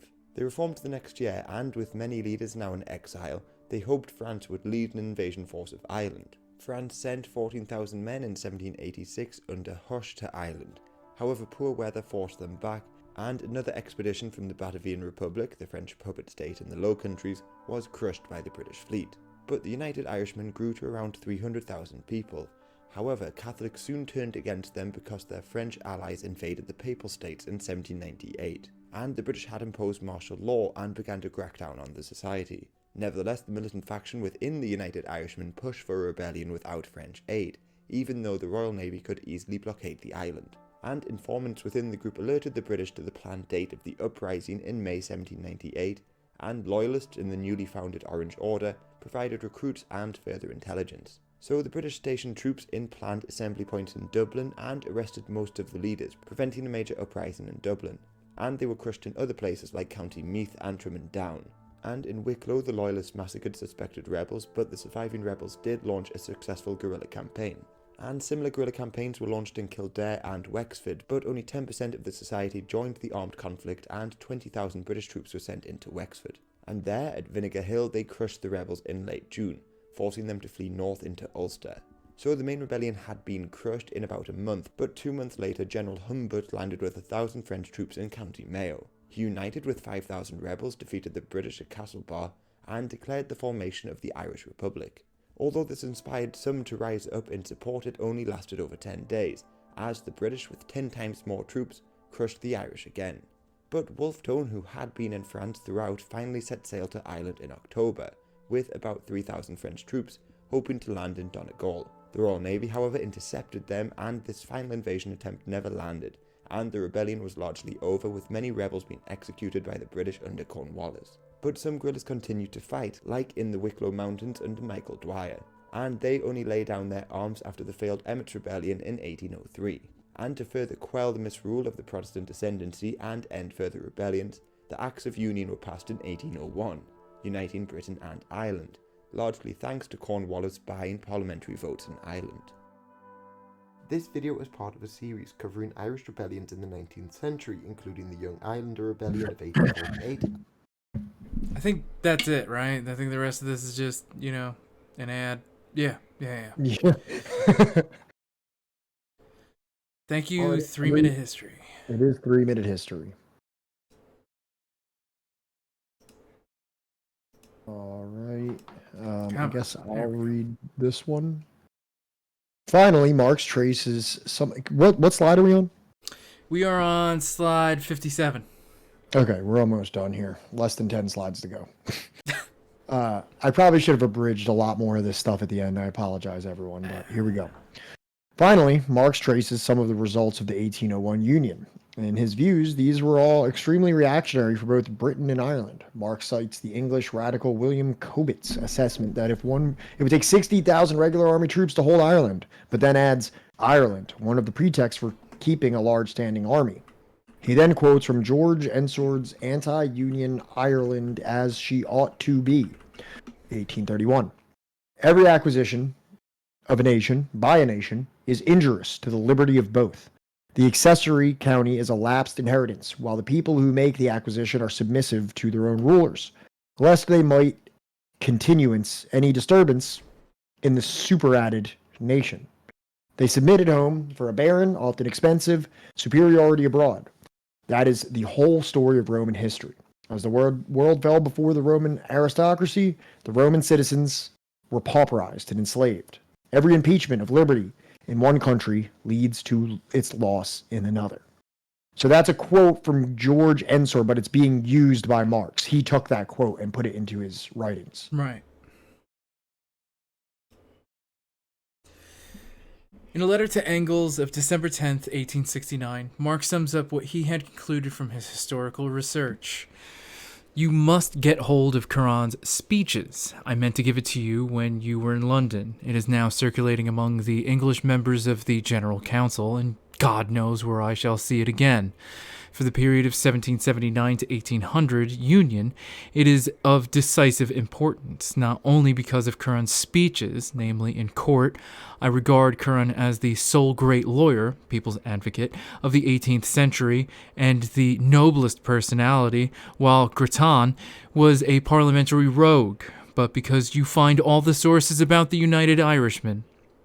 This period is of the greatest interest, scientifically and dramatically. First, the dirty infamies of the English in 1588 to 89 repeated, perhaps even intensified, in 1788 to 89. Second, class movement is easily shown in the Irish movement itself.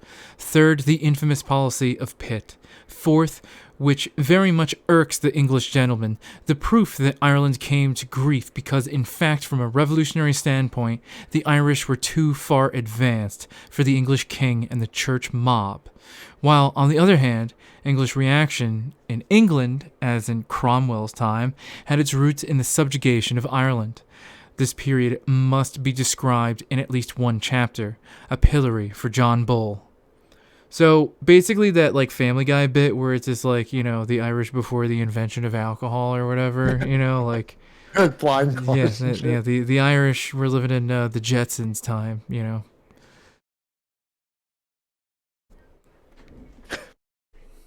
Sorry, that's like the first thing that came to my mind. No, I like it.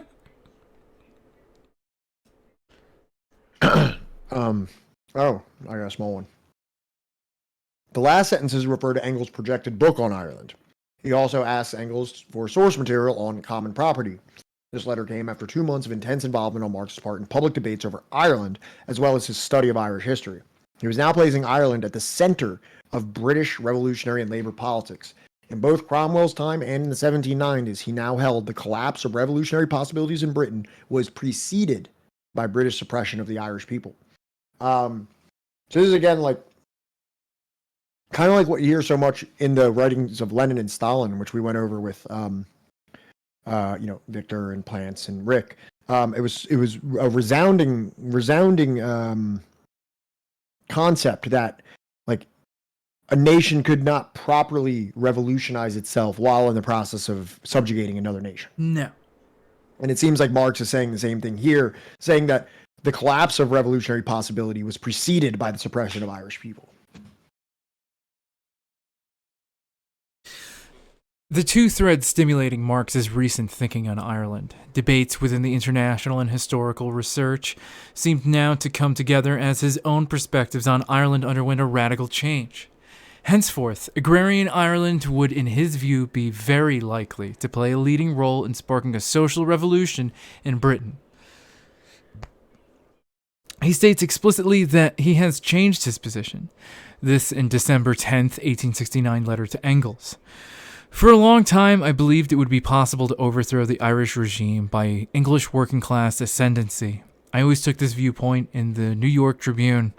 Deeper study has now convinced me of the opposite. The English working class will never accomplish anything before it has got rid of Ireland. the lever must be applied in Ireland. This is why the Irish question is so important for the social movement in general. So this actually removes that kind of like go-to statement that like, oh, well, Marx and Engels thought that like revolution was more likely to happen in some place like England or France before it would ever happen in Russia or any of these other places. And it's just like, no, here he is right here literally saying that like until they can let go of Ireland, that like the English cannot have a revolution, a proletarian one. Exactly. And this goes back to like, you know, that comment that, you know, we had earlier that like, you know, do you think that Marx is audience captured? And if I'm understanding what that term means correctly, that like, you know, a lot of people have ascribed a lot of things to what Marx and Engels wrote about, right? And I think a majority of it at this point is kind of dated in terms of like, you know, where these two figures were at closer towards like, you know, the end of their lives and the end of like, you know, their theoretical output than like, you know, we're led to believe. Right. Okay. So the American political theorist August Nimtz calls this turn the most significant since it makes clear that the revolutionary lever for him, contrary to the usual Marxological claim, which is why would you use the word Marxological and not Marxist? I don't understand why. No, Marxological. I think that's the term. Word. That's the term. That's how people use that word, right? Did not reside exclusively in the advanced industrialized capitalist world. This is kind of exactly what you were just saying, right? Yeah. That it did not reside exclusively in the advanced industrialized capitalist world. Marx restated and developed his new position at some length in several other writings during the late 1869 and 1870, a period in which the debate over Ireland continued to grip Britain. None of these texts in which he spells out his position bluntly and frankly were composed in English. Shocking. The man born and raised in Germany did not write his private notes in English all the time. At the level of the dominant classes, Britain was, on the one hand, a modern industrial country with an industrial bourgeoisie, but was, on the other hand, possessed of a large aristocratic landowning class, a major part of whose holdings lay in Ireland. So neither of them are proletarian. While this situation undoubtedly strengthened the dominant classes in their struggle against the English working class, it also led in a dialectical fashion to a new type of vulnerability for those very dominant classes. This one from within Ireland itself. The primary condition of emancipation here, the overthrow of the English landed oligarchy, remains unattainable since its positions cannot be stormed here as long as it holds its strongly entrenched outposts in Ireland. But over there, once affairs have been laid in the hands of the Irish people themselves, it will be infinitely easier than here to abolish the landed aristocracy, to a large extent the same persons as the English landlords, since in Ireland it is not merely an economic question, but also a national one. As the landlords, there are not, as they are in England, traditional dignitaries and representatives, but the mortally hated oppressors of the nationality. So basically, it's not. He's saying that like it's not even just the fact that like there is a landed aristocracy that is Irish, but the fact that the majority of that landed aristocracy is English, right? So like in order for there to be a revolution, right, in England needs to hand back Ireland, and then Ireland needs to handle its shit.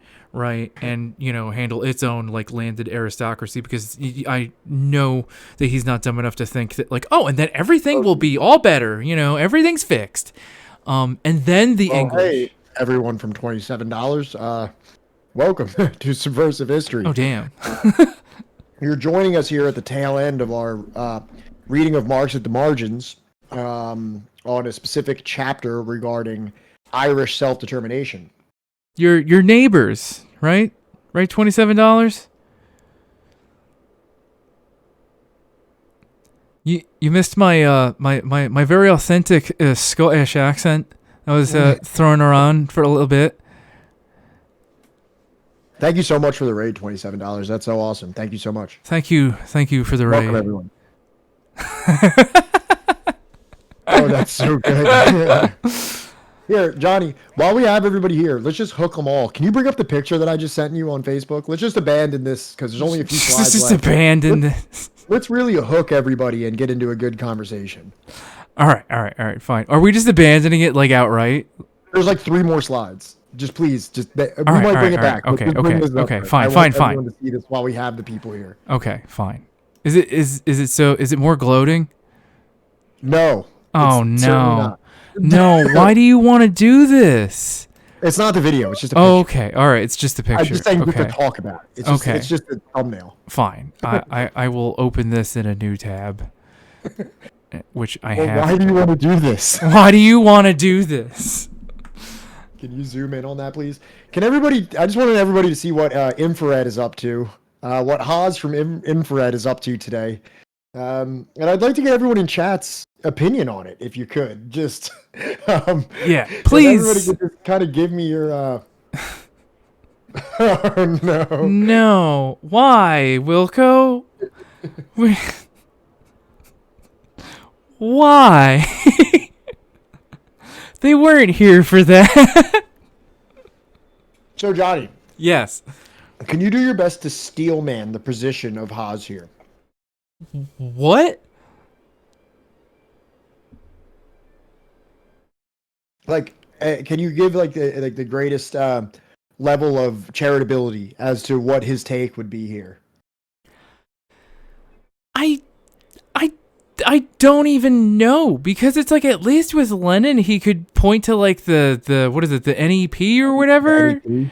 But like Stalin abolished the NEP. There's nothing libertarian about the NEP, though. You know what I mean? Like, like allowing like some kind of like capitalist accumulation under, you know, the Soviet system is not. There's nothing libertarian about that. Wait, you can say that it's like some kind of like modified capitalism, but libertarian, I don't think there's that's such a stretch. What do you mean go full than mode? I don't even understand what about like what I'm doing is full than mode.